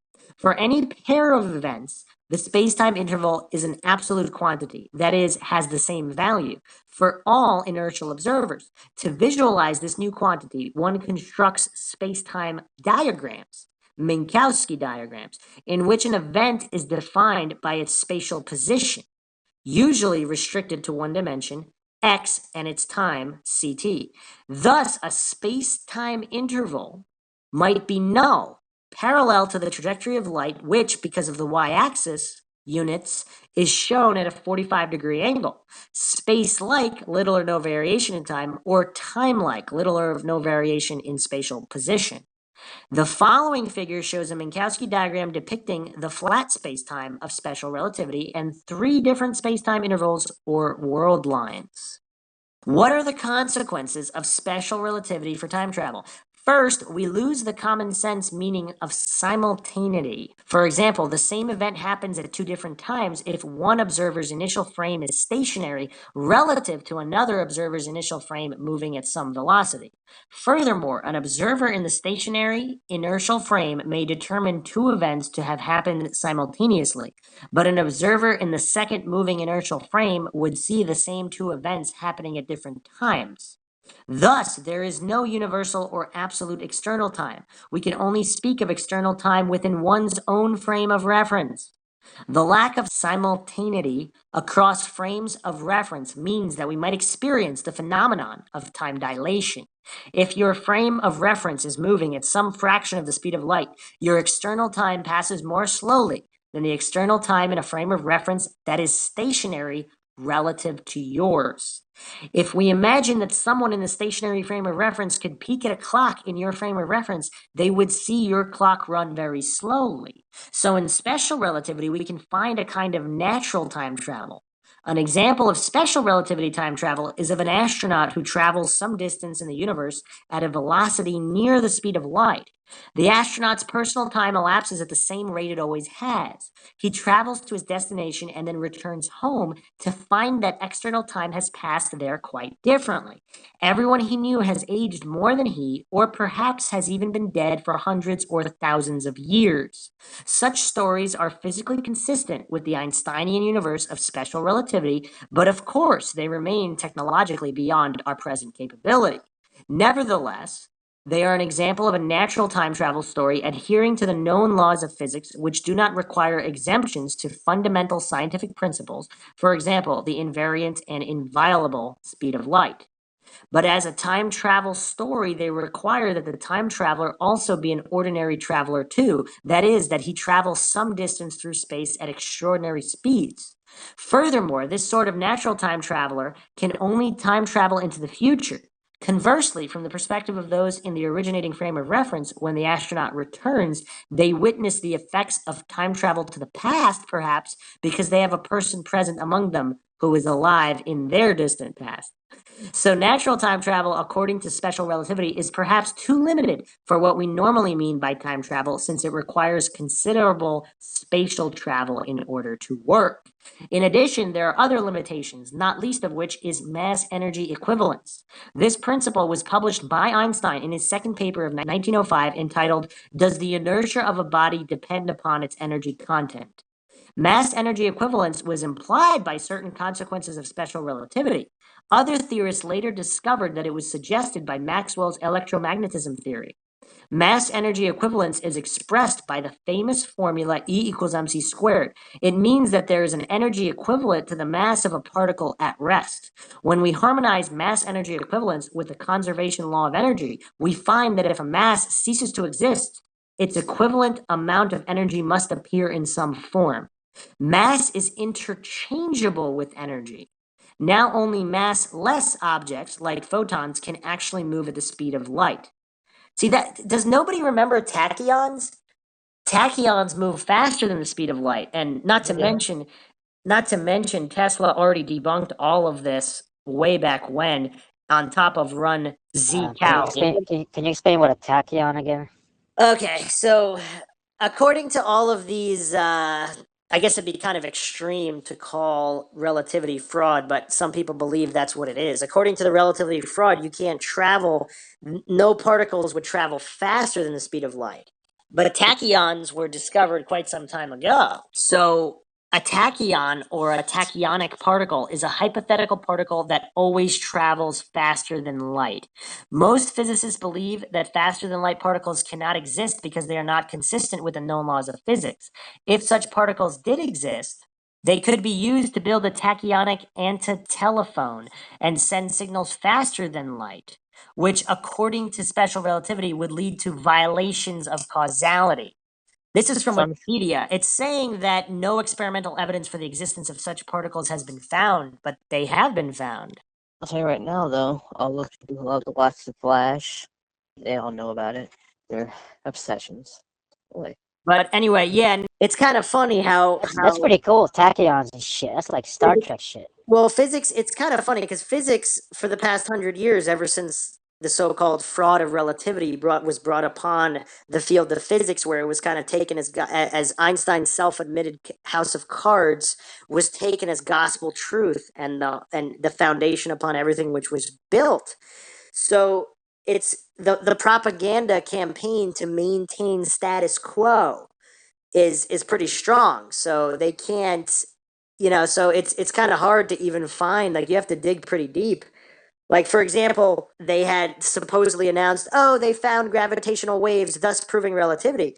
Well, if you dig deep and read the actual papers, this was injected data. So this was admittedly falsified data, which they've done multiple times. They've done this multiple times now. This isn't the first time. For years and years, they've claimed to discover gravitational waves, and yet the data was admittedly injected as a test without telling the scientists carrying out the experiments. So that's just many examples in which the so-called fraud of relativity, the propaganda spins to maintain this fraud. Once again, I urge everybody to check out Run Z Cow's work, because he explains it quite simply. And there's, of course, been much more complicated debunkings of relativity, but this particular article on time travel, they bought into the propaganda. They're stating that relativity is kind of like the gospel truth of the laws of physics, as opposed to just theories. But let's move on. See general relativity. In special relativity, all inertial frames are equivalent. And while this is a useful approximation, it does not yet suggest how inertial frames are to be explained. Mach had stated that the distribution of matter determines space and time. But how? This was the question answered by Einstein in his theory of general relativity in 1916. Special relativity is actually a subset of general relativity. General relativity takes into account accelerating frame of reference, that is, non-inertial frames, and thus the phenomenon of gravity. The topography of spacetime is created by the distribution of mass. Spacetime is dynamic, it curves, and matter tells a region of spacetime how to curve. Likewise, the resultant geometry of a space-time region determines the motion of matter in it.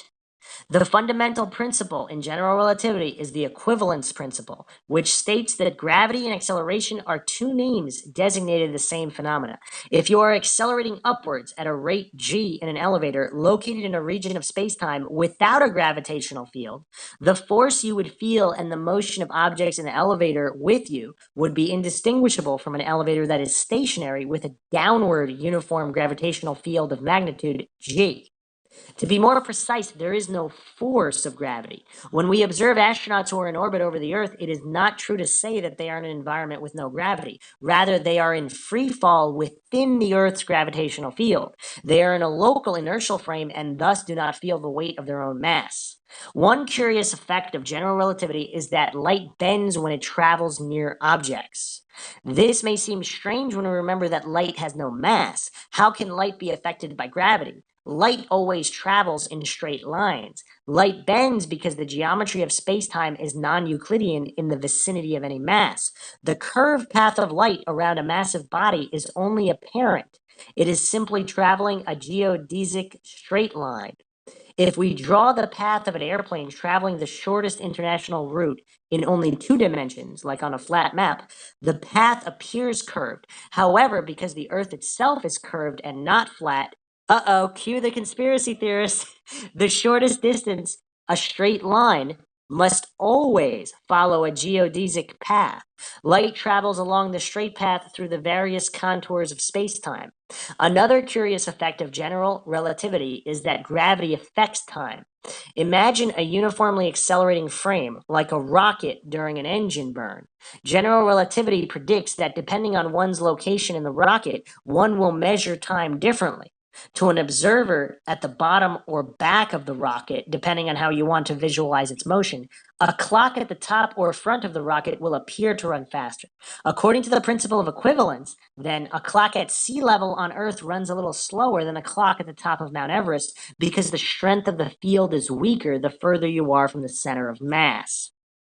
The other strange thing about all these is if this can be explained by other means, then if relativity really is bunk, and this is all explained by other means, then again, all of this is built on a house of cards. So Maxwell, to answer your question from before, a lot of the differences with Tesla and Einstein hinge on things like ether or the electromagnetic universe as opposed to gravitational mass-based universe. So Tesla believed in the ether, the medium which theoretically is existing all around us, and that's the medium through which everything would move or exist. So the Michelson-Morley experiment, there's different interpretations of that experiment and what it really proved.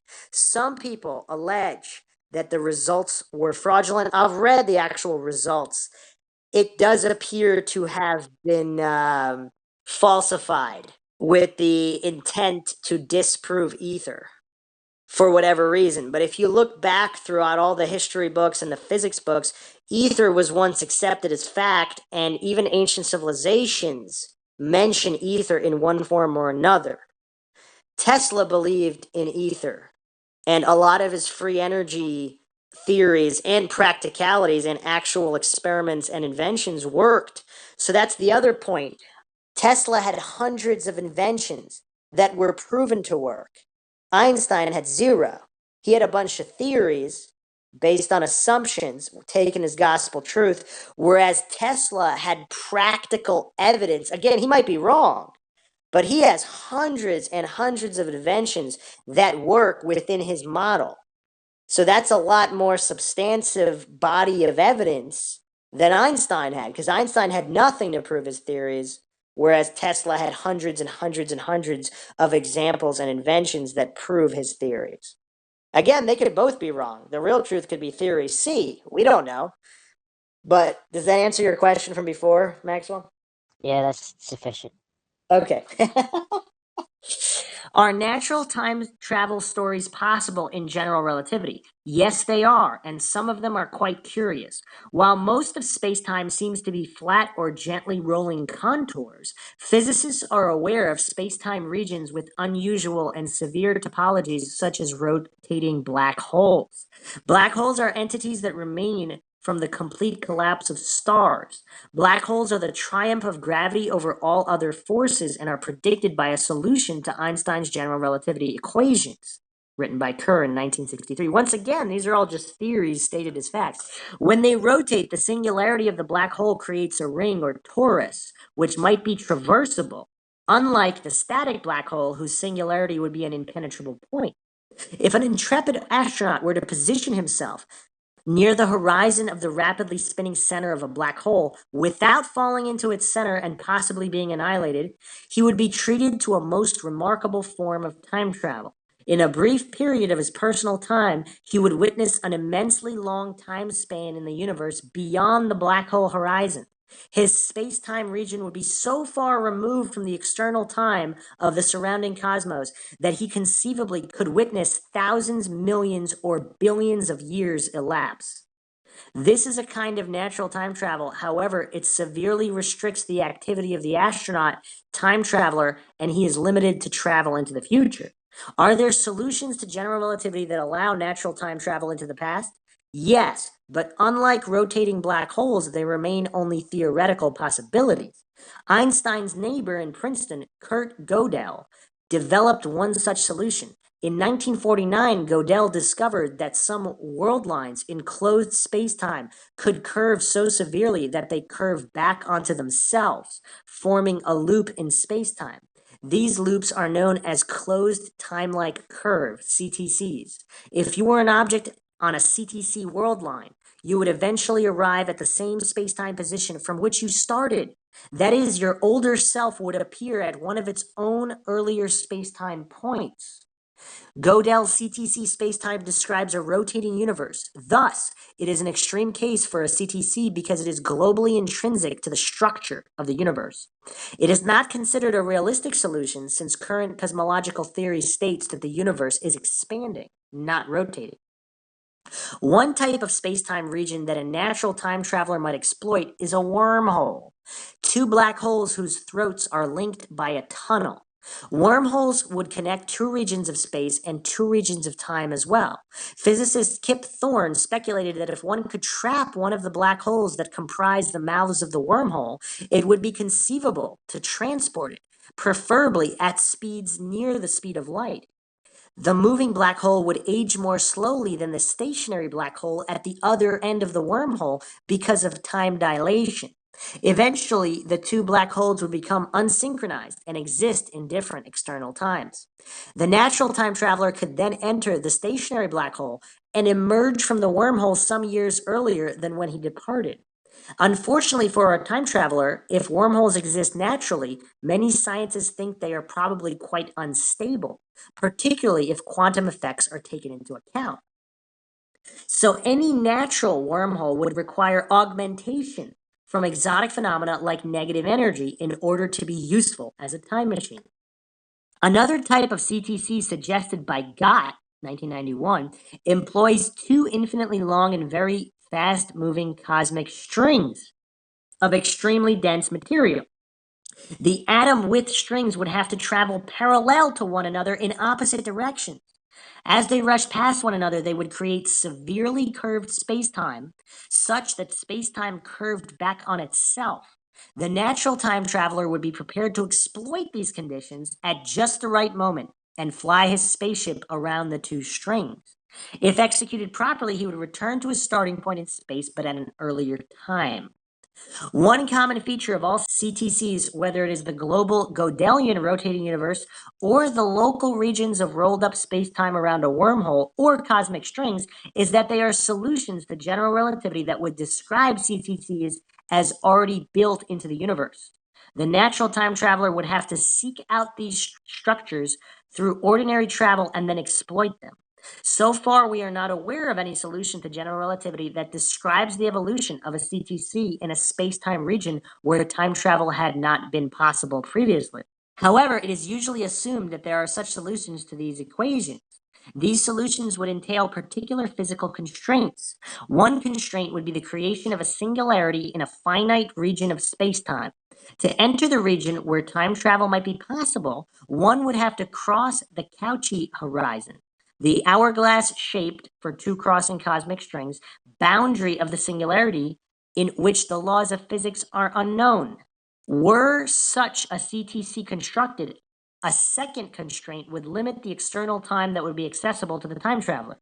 You could not travel to a time prior to the inception date of the CTC. Natural time travel, according to general relativity, faces daunting technological challenges, especially if you want to have some control over the trajectory of your world line. One problem already mentioned is that of stability, but equally imposing is the problem of energy. Fantastic amounts of exotic matter, or structures and conditions similar to the early moments of the Big Bang, like membranes with negative tension boundary layers, or gravitational vacuum polarization, would be needed to construct and manage a usable wormhole. Infinitely long tubes of hyperdense matter would be needed for cosmic strings. Despite these technological challenges, it should be pointed out that the possibility of natural time travel into the past is consistent with general relativity. But Hawking and other physicists recognize another problem with actual time travel into the past along CTCs: maintaining a physically consistent history within causal loops. One advantage of some interpretations of relativistic quantum theory is that the logical requirement for a consistent history in a time travel story is seemingly avoided by postulating alternate histories or worlds instead of one history of the universe. D. Quantum interpretations. Certain aspects of quantum theory are relevant to time travel, in particular the field of quantum gravity. The fundamental forces of nature, strong nuclear force, electromagnetic force, weak nuclear force, and gravitation, have relativistic quantum descriptions. However, attempts to incorporate gravity in quantum theory have been unsuccessful to date. On the current standard model of the atom, all forces are carried by virtual particles called gauge bosons, corresponding to the order given above for the forces: mesons and gluons, photons, massive W and Z particles, and the hypothetical graviton. A physicist might say that the photon carries electromagnetic force between real particles. The graviton, which has eluded attempts to detect it, carries gravity. This particle characterization of gravity in quantum theory is very different from Einstein's geometrical characterization in general relativity. Reconciling these two descriptions is a robust area of research, and many hope that gravity can be understood in the same way as the other fundamental forces. This might eventually lead to the formulation of a theory of everything. I'm going to have to do another quick aside here because, once again, when we talk about this so-called Einsteinian fraud or the house of cards, all of these theories are built on that. So if the principles of the base layer of the house of cards are false, then everything above it would not necessarily be false, but if it's true for other reasons than they think that it's true. For example, Tesla was actually going to unveil a thermodynamic theory of gravity, and this is based on an electromagnetic universe. So according to Tesla, gravity didn't work anything like what Einstein thought it did or why he thought it did. Does that make sense? Yeah, I can see that. Maxwell? Yeah, I got lost there. Were you lost from the opening moment of the podcast? I don't know. Can you review it real quick? I might have a response. Okay. If Einsteinian physics is all fraud, if it's a house of cards, the base layer is false, everything above it is false. So all of these other things, like the postulation of a graviton, all of these other theories built on his theories, any of it that's true might be true for reasons completely different than they think it's true.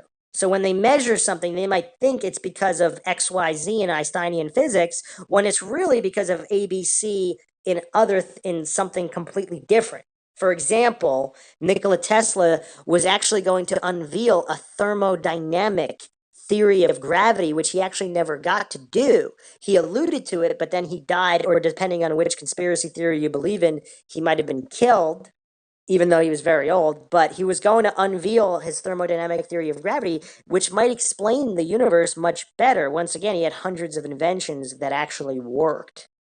So instead of all this just theorizing on top of theorizing, I mean, this is all basically just guesses justified by math, but you can use math to justify anything. You know, math is based on certain axioms. It doesn't necessarily prove anything. It's just a tool that can be used to prove or disprove, but the truth remains the truth. So my point with all of this theorization is that simply if the base layer is wrong, if gravity doesn't work the way they think it does, there's so much out there, especially now with the internet, you can find even from 100 years ago, a lot of different theories, some of which logically make a lot more sense than relativity. Once again, if you check out Run Zkow's work, you'll see the debunking of all of this, time dilation, basically all of the points of relativity, he dismantles quite thoroughly and simply. So if none of that's true, you know, what are we left with? We're left with a whole bunch of other possibilities and unknowns. That was my only point. What do you think about that? That was a very interesting analysis. Because if gravity doesn't work the way they think it works, so like they're postulating all these things based on gravity working the way that it does in general relativity, you know, it's all bunk if it's based on bunk. So, okay, continuing on, scientists have proposed several interpretations of quantum theory. The central issue in interpretation of quantum theory is entanglement. When two quantum systems enter into the temporary physical interaction, mutually influencing one another through known forces, and then separate, the two systems cannot be described again in the same way as when they were first brought together. Microstate and macrostate entanglement occurs when an observer measures some physical property, like spin, with some instrumentation. The rule, according to the orthodox or Copenhagen interpretation, is that when observed, the state vector, the equation describing the entangled system, reduces or jumps from a state of superposition to one of the actually observed states. But what happens when an entangled state collapses? The orthodox interpretation states that we don't know. All we can say about it is to describe the observed effects, which is what the wave equation or state vector does. Other interpretations claim that the state vector does not collapse at all. Instead, some no-collapse interpretations claim that all possible outcomes of the superposition of states become real outcomes in one way or another. In the many worlds version of this interpretation, Everett, 1957, at each such event, the universe that involves the entangled state exfoliates into identical copies of the universe, save for the values of the properties included in the formerly entangled state vector. Thus, at any given moment of collapse, there exist two or more nearly identical universes, mutually unobservable yet equally real, that then each divide further as more and more entangled events evolve. On this view, it is conceivable that you were both born and not born, depending on which world we're referring to. Indeed, the meaning of world becomes problematic. The many universes are collectively designated as the multiverse. There are other variations on the many worlds interpretation, including the many minds version, Albert and Lauer, 1988, and the many histories versions, Gell-Mann and Hartle, 1989. However, they all share the same central claim that the state vector does not collapse. Many natural time travel stories make use of these many world conceptions. Some scientists and storytellers speculate that if we were able to travel through a wormhole, that we would not be traversing a space-time interval in our own universe, but instead we would be hopping from our universe to an alternative universe. A natural time traveler in a many worlds universe would, upon their return trip, enter a different world history. This possibility has become quite common in Wellesian time travel stories, for example, in Back to the Future and Terminator. These types of stories suggest that through time travel, we can change the outcome of historical events in our world. The idea that the history of the universe can be changed is why many of the inconsistencies with causation and personal identity arise. We now turn to these topics to examine the philosophical implications of time travel stories. 5. Causation. Inconsistencies and incoherence in time travel stories often result from spurious applications of causation. Causation describes the connected continuity of events that change. The nature of this relation between events, for example, whether it is objective or subjective, is a subject of debate in philosophy. But for our purposes, we need only notice that events generally appear to have causes. The distinction made between external and personal time is crucial now for the difficulties of causation in some time travel stories. Imagine Heloise is a time traveler who travels 80 years in the past to visit Harold. They have a fight and Heloise knocks out one of Harold's teeth. If we follow the progression of Heloise's personal time or of Harold's, the story is consistent. Indeed, time travel seems to have little effect upon the events described. The difficulty arises when we test the consistency of the story in external time, because it involves an earlier event being affected by a later event. The ordinary forward progress of events related to Harold 80 years ago requires a schism in the connectivity and continuity of those events to allow the entry of a later event, namely Heloise's time travel journey. The activity of Heloise is causally continuous with respect to her personal time, but not with respect to external time. Assuming that the continuity of her personal identity is not in question, as we shall discuss in the next section. With respect to external time, this story describes reversed causation. For later events produce changes in earlier events. How does the story change if Heloise is homicidal and encounters her own grandfather 80 years ago? This is a scenario many think show that time travel into the past is inconsistent and thus impossible. Once again, that's the grandfather paradox. So, I just had a major thought that I just completely forgot. I'm turning into Maxwell. She travels into the past and has a fight with herself.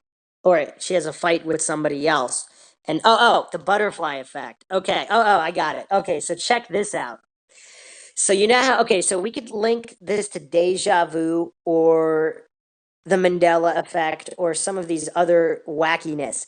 So what if someone traveled back in time, did something that they didn't think would affect something, and it caused some kind of a butterfly effect ripple? So the deja vu is your memory of something that happened before a time traveler changed something. Does that make sense? So maybe because of the butterfly effect, I see. because of the butterfly effect, the ripples. So it could have been something completely innocuous. A time traveler went back in time and got a winning lot, like okay, maybe not innocuous, maybe got a winning lottery ticket, whatever, for somebody else. It caused something. This could be on the other side of the world. But Right, right. somehow that person did something else, that did something else, that did something else that affected even, let's say, a chain of restaurants existing. So you have deja vu from a certain building with a certain layout that's similar, but it doesn't exist in your current timeline or didn't. Because before a butterfly effect caused by time travel caused certain ripples, your previous memory was prior to the butterfly effect time traveler. I have seen that before used in certain media, so yeah, I understand that. Maxwell, what do you think about that? Um. No, I don't know. So Maxwell is it Powers is an integral part of the Mindshock podcast. Like, I don't know how would we even function or do a podcast without Maxwell's input. So, yeah, I don't know. I don't know what the point was. Like, yeah, I don't know. So you're familiar with the butterfly effect, right? Yeah, something happens here and then fucking it causes tidal waves on the other side and shit. So let's say, so your deja vu could have been caused by the butterfly effect of a time traveler. So if the person hadn't time traveled, it wouldn't have caused these ripples that somehow affected where you were or what you did. So your Huh. deja vu is your brain sort of glitching because the butterfly effect caused reality to be different. But if it wasn't for the time traveler, it would have been another way. So that's your deja vu. Wait, like another different version of deja vu or no deja vu? Sid Irwin, do you understand his question?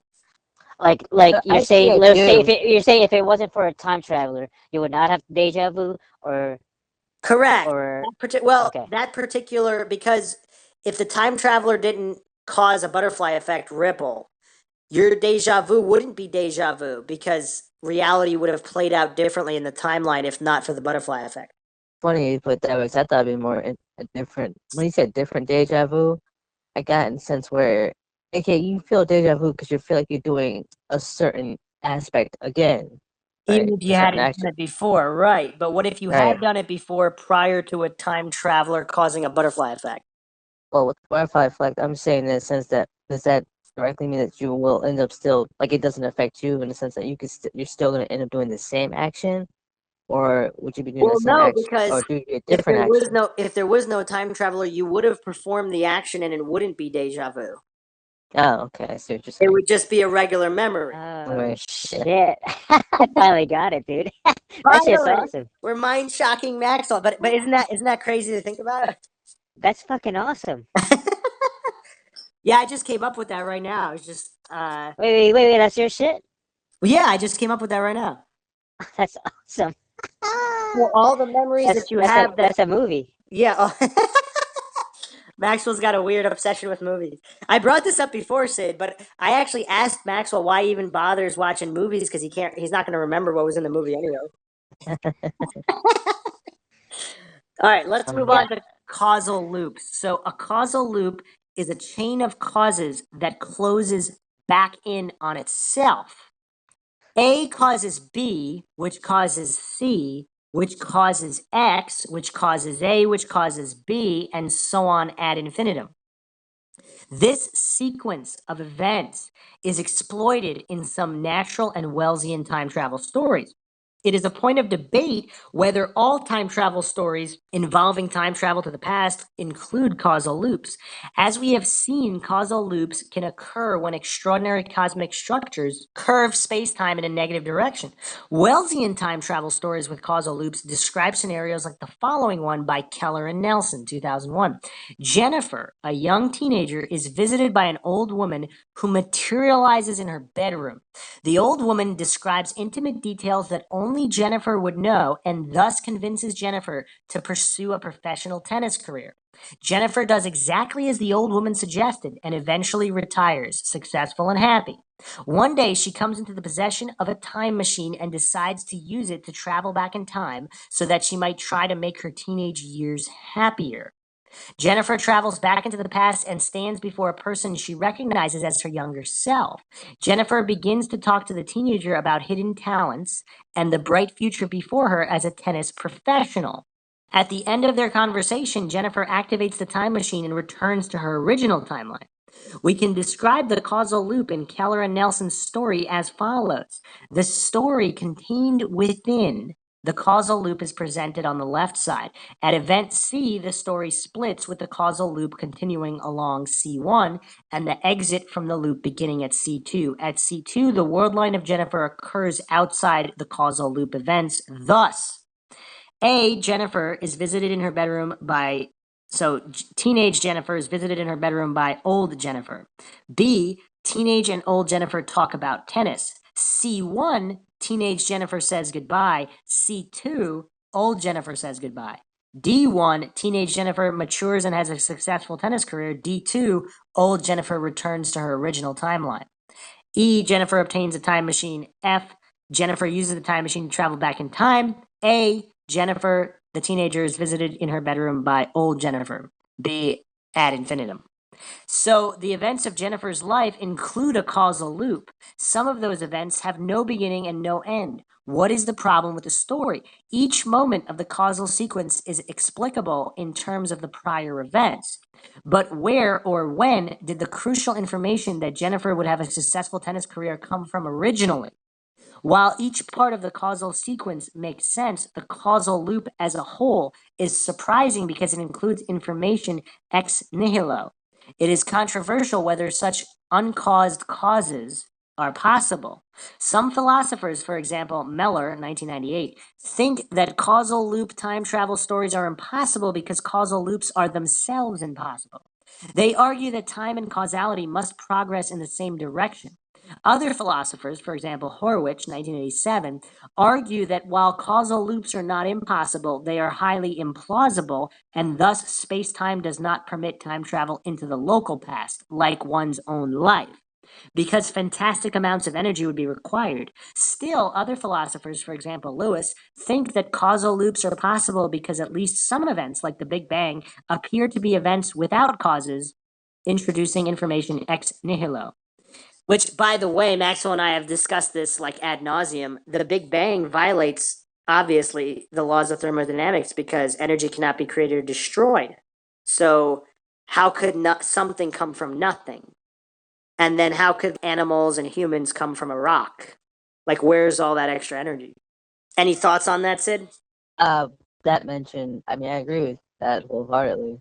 And everyone's had to, as you think about it, by that perspective, so that I'm not even gonna get into that. That's a whole other discussion exactly as to how the universe existed then, or how should I say, consciousness developed to recognize that universe. Yeah, that's another one. Yeah, that's bizarre. But anyway, so if causal loops.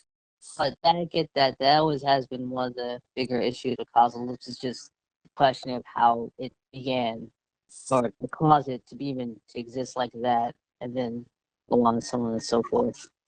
Okay, so according to Hawking, causal loop stories that employ CTCs are like grandfather paradox stories. While backwards causation might be logically possible, it is not physically possible. The Chronology Protection Agency actively prevents them from occurring.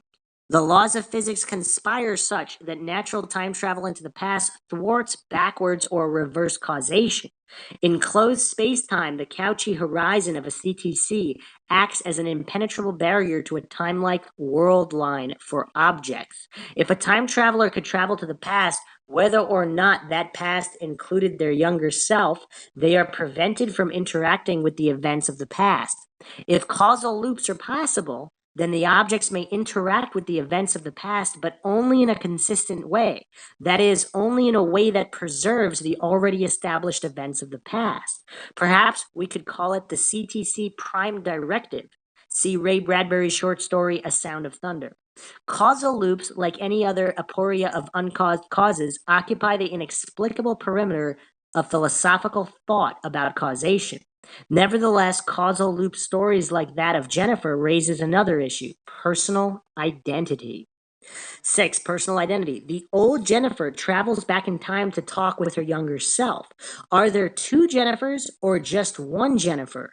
At event A. At the same moment in external time, a young Jennifer and an old Jennifer are separated by a distance of a few feet. At that moment, is there one person or two? Identity theory involves the relationships between the mind and the body that attempts to show the connection between mental states and physical states. It tries, for example, to describe and explain the connection, if any, between mind and the brain. For Lewis, the mental-physical distinction is crucial for explaining how a time traveler like Jennifer is one person, even when she travels back to talk with her younger self. Our cognitions change according to the requirement of causal continuity. These mental states occur in personal time. For everyday purposes, we can ignore the distinction between personal time and external time. Personal time and external time coincide. But for a time traveler like Jennifer, identity is maintained only by virtue of the traveler's personal time.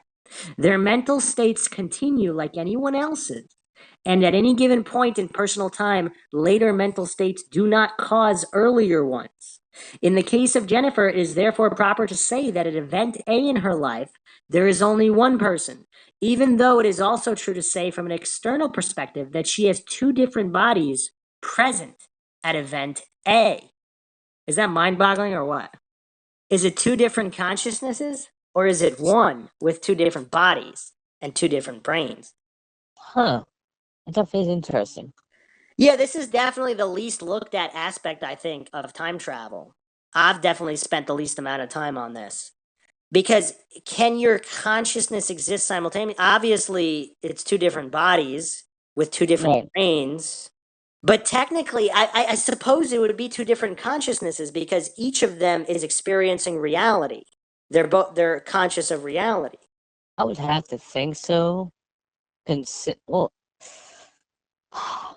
at least let's put it this way. At least the media would consider itself, from what I've seen, like different movies or shows where they've had the same characters, who from different timelines exist in the same, relative timeline, but You want to neither's consciousness becomes aware of the other. Yeah, Although may you want to get real uh, crazy? Do they have two different souls or is there only one soul?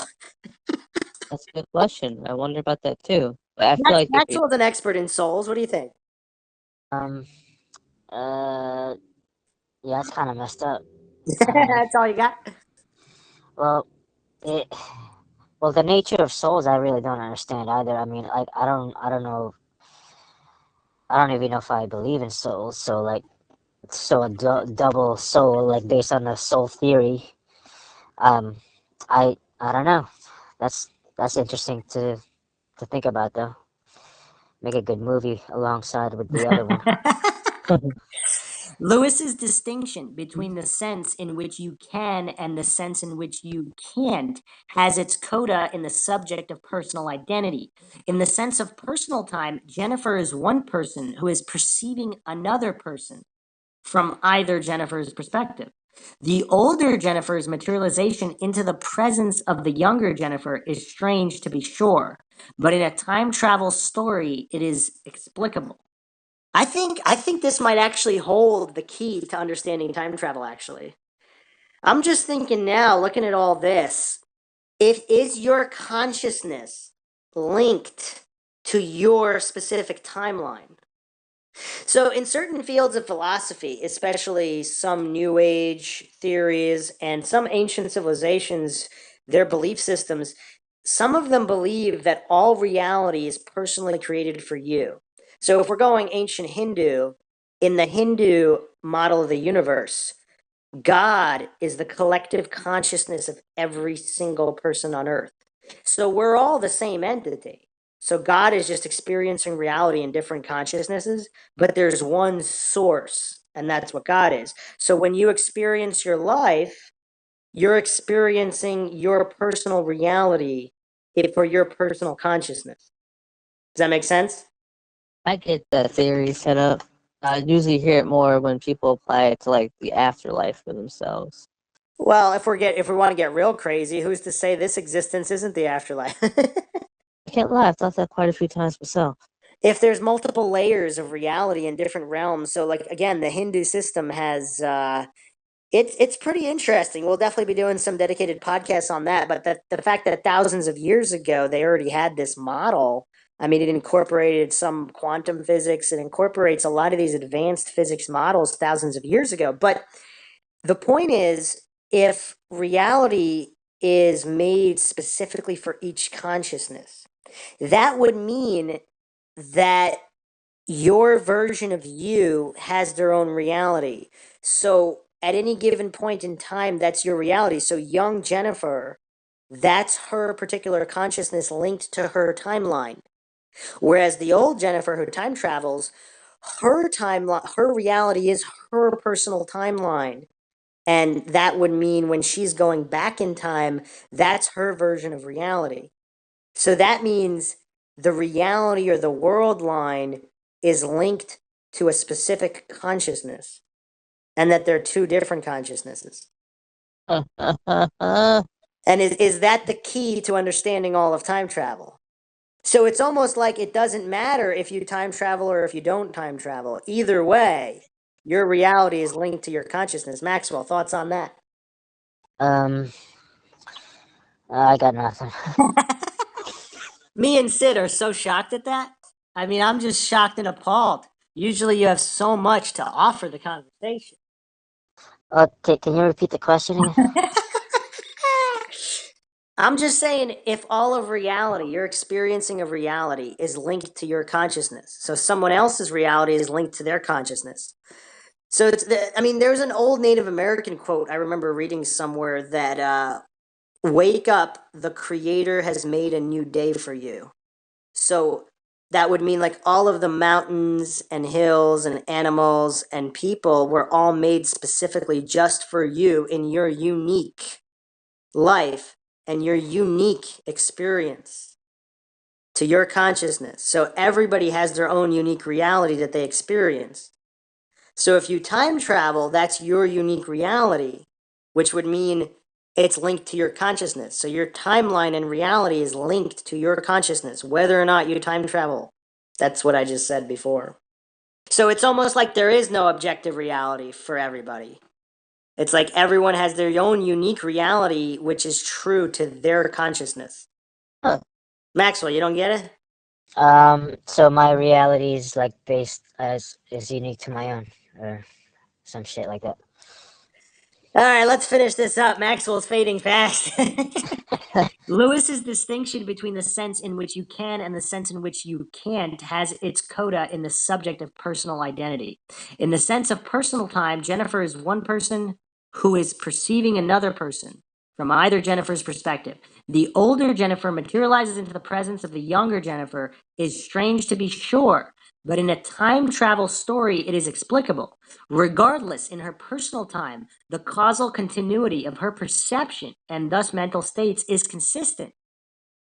In the sense of external time, from the perspective of their surrounding world, there are two Jennifers at event A.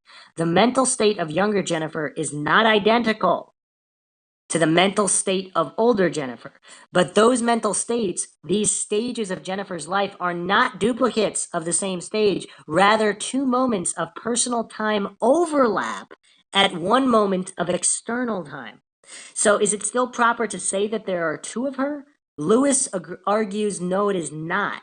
In the strange case of a time traveler like Jennifer, her stages are scattered in such a way that they do not connect in a continuously forward direction through external time, but they do connect continuously forward through her personal time. The time traveler who meets up with her younger self gives the appearance to an outside observer that she is two different people, but in reality, there is only one person. The question of how objects persist through time is the subject of the endurance and perdurance debate in philosophy. An endurantist is someone who thinks that objects are wholly present at each moment of an interval of time. A perdurantist is someone who thinks that objects only have a temporal part present at each moment of an interval of time. The perdurantist claims that the identity of the whole object is identified as the sum of these temporal parts over the lifetime of the object. It seems that it is impossible for an endurantist to believe the story about Jennifer because she would have to be wholly present in two different spatial locations at the same time. We're going time cop again. The endurantist can avoid this problem by appealing to the distinction between personal time and external time. If Jennifer is wholly present at different locations at the same time, which kind of time do we mean? We mean external time. The endurantist can claim that two different temporal stages in her personal time just so happen to coincide because she's a time traveler at different locations at a single moment of external time. For those of us who are not time travelers, our different temporal stages are also distinct moments in external time. But in either case, whether time traveler or not, a person is wholly present at any moment of their personal time. The perdurantist seems to have an easier way with the problem of personal identity in time travel stories. Since a person is only partially present at each moment of external time, it is readily conceivable that different temporal parts might coincide, but we still need to appeal to the distinction between personal time and external time. The two temporal parts of Jennifer's life that occur when the young and old Jennifer meet and have a conversation are each elements among many others that in toto form the whole person. Personal identity is especially problematic in many worlds hypotheses.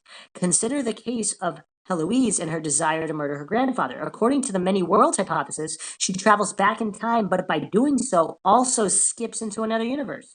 Heloise is free to kill her grandfather because she would not be killing her grandfather. That is the same grandfather that she knew about before her time travel journey. Indeed, Heloise herself may have split into two different persons. Whatever she does after she travels into the past would be consistent with the history of the alternative universe. Yeah. What? Oh no, I'm agreeing with that part. I'm here. But the question of who exactly Heloise or her grandfather is becomes problematic, especially if we assume that her actions in the different universes are physically distinct. Is Heloise the sum of her appearances in the many worlds, or is each appearance of Heloise a unique person? But to that point, we didn't really discuss that specifically. When you go back in time to kill your grandfather, that's not your grandfather. That's very true because So that paradox doesn't exactly apply either. Man, time travel is rough, right, Maxwell?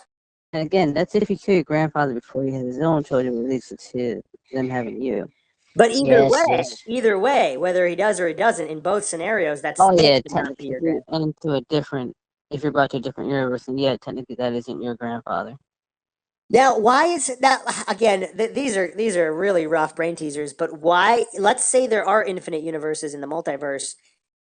Mm-hmm. Why is it impossible to travel back in time in your own to where it would really be your grandfather? Good question.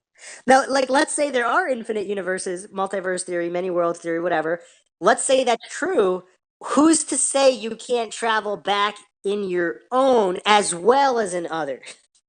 Well, it's probably if there's infinite universes, and I imagine it, a universe like that does exist. And here's another thing going to the causal loops where in the Jennifer scenarios. So if we have free will, so let's say Jennifer goes back in time, old Jennifer goes back, she tells teenage Jennifer to become a tennis pro. Okay. When tennis pro Jennifer grows up to be an old woman, she has the option, let's say, because if she develops a time machine, or in that universe, in that new timeline, if she became a tennis player, maybe she would never have developed a time machine or been exposed to one. So she would never have the option to become an old Jennifer that travels back in time. All right. Maxwell, you following? So AK, what he's saying. some tennis player pro can't go back in time or some shit. What he's saying is that it was her older self that went back in time to encourage her to become a tennis pro. But you have to question. So old Jennifer was Right. never a tennis pro for whatever reason. She abandoned that dream and she had a different life. Okay. So old Jennifer so she wants a better, so somehow because of the life that she had, maybe she went into science instead and was dead broke, but managed to develop a time machine, however it worked, or meet some people that developed a time machine. So she was able to go back in time and tell young Jennifer to become a tennis player. So young Jennifer became a tennis player, thus having a different life, and maybe never developing a time machine or encountering people that developed one because her life was so different, becoming a tennis pro. So in that causal loop, there is no paradox because the old Jennifer, the old tennis player Jennifer, never goes back in time because she lived the life that the non-tennis player old Jennifer, the original, helped her live. Exactly. Because the cause is eliminated. for Wait, having so to go so back wait, in so time. so wait, so the scientist Jennifer just fucking deletes itself. No, she existed, but the future self doesn't ever go back in time because now there is no original because she became a tennis player. So both existed in the past, but presently there is no, she doesn't go back to visit young Jennifer. Again, it was a one-time thing. It's not an infinite loop. Although the point I was going to make is if there's a little bit of determinism involved, or if time travel technology just becomes available at some point, whatever, like let's say it's her sister or her brother that develops it. So even if she's a tennis pro, she would still have access to it. Let's say she still has access to it when she becomes old Jennifer. Now she has the option to go back in time for whatever reason, but she became the tennis pro. So there's no real reason unless she was unhappy with her life as a tennis pro and goes back in time and recommends Jennifer become a scientist instead. Or thus living the original Jennifer's timeline, restoring order to the universe. You know what's crazy? Like, let's say that happened infinite time. If we're in a one world timeline, if there's only a single universe, a single timeline, maybe that's happened infinite times where some kind of time traveler wants to make life better for themselves, but it actually makes it worse.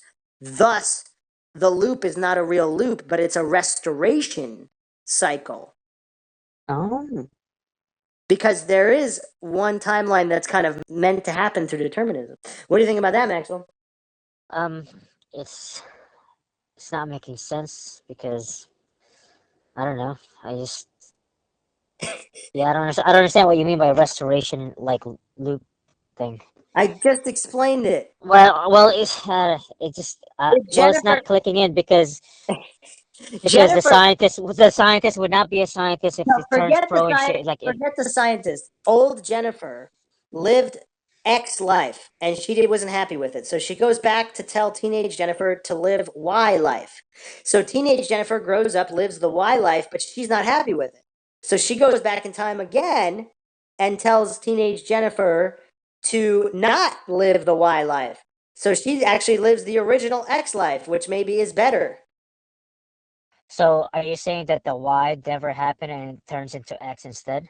It restores to the original timeline. Because if the original timeline is determined to be the true timeline that's meant to be, no matter how many time travelers happen, it'll always restore to the original meant to be timeline. It sounds like fucking that Tom Cruise movie and shit with the fucking the aliens and time travel Oh thing. yeah, I'm not sure you're talking about. Edge of Tomorrow? Yeah. Yeah. Yeah, that's a pretty good movie. I mean, it's not really because you're not waking up you're not reliving the same day all the time. It's actually quite nothing like that. But It's actually quite nothing like Maxwell, what are you Um, smoking? Wait, I don't know. It's like this restoring thing is fucking me up and shit. How do you not get it? Jennifer A. Well, goes back in time. I like. Well, Now, what intrigues me is this: well, since you have is it, Jennifer, what you're saying is that no matter Jennifer what A. happens, it has to restore itself. Which I don't know. It's fucking Jennifer weird. A wasn't happy with her life. So she told Jennifer B, the teenage Jennifer, to be a tennis player instead because she thought that would make her happy.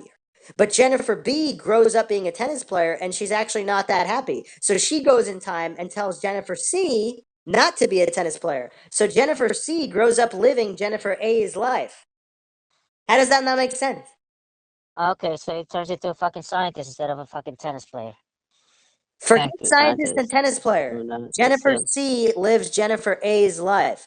Jennifer A wanted Jennifer B to have a better life, but it actually wasn't better.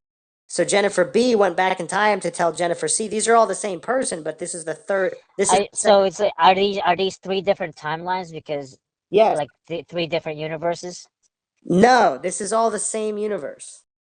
So, but so Okay. is that different from timelines as you're referring to?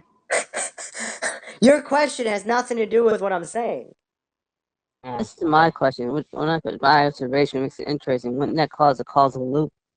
No, because well, it Because I mean, depends. It because depends. there's a chance if Jennifer C doesn't like living But if she A's does, lifestyle if like she, she did before, she might end up going back in time and then redoing this. maybe, and that was my point. The option Yeah. exists. So Jennifer, for example, Jennifer B, if she was happy with her life, she would never go to Jennifer C.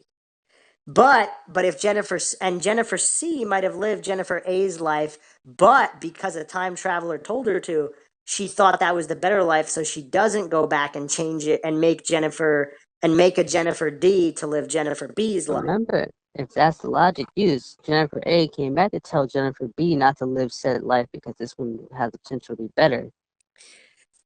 Correct, but if she was wrong, you know what I'm saying? If she was wrong and Jennifer B didn't like it, therefore Jennifer C would live Jennifer A's life. And at that point, Jennifer C, if she was happy, then the loop is closed and she's done. If Jennifer C is not happy, then a Jennifer D occurs. But Alright, that's not a guarantee. as long as we're on the same page in that fashion, I'm good. Yeah, so a lot of things to ponder. It seems Maxwell's still lost. Yeah, I gave up on the C. At least you got B. That's good. Oh man. All right.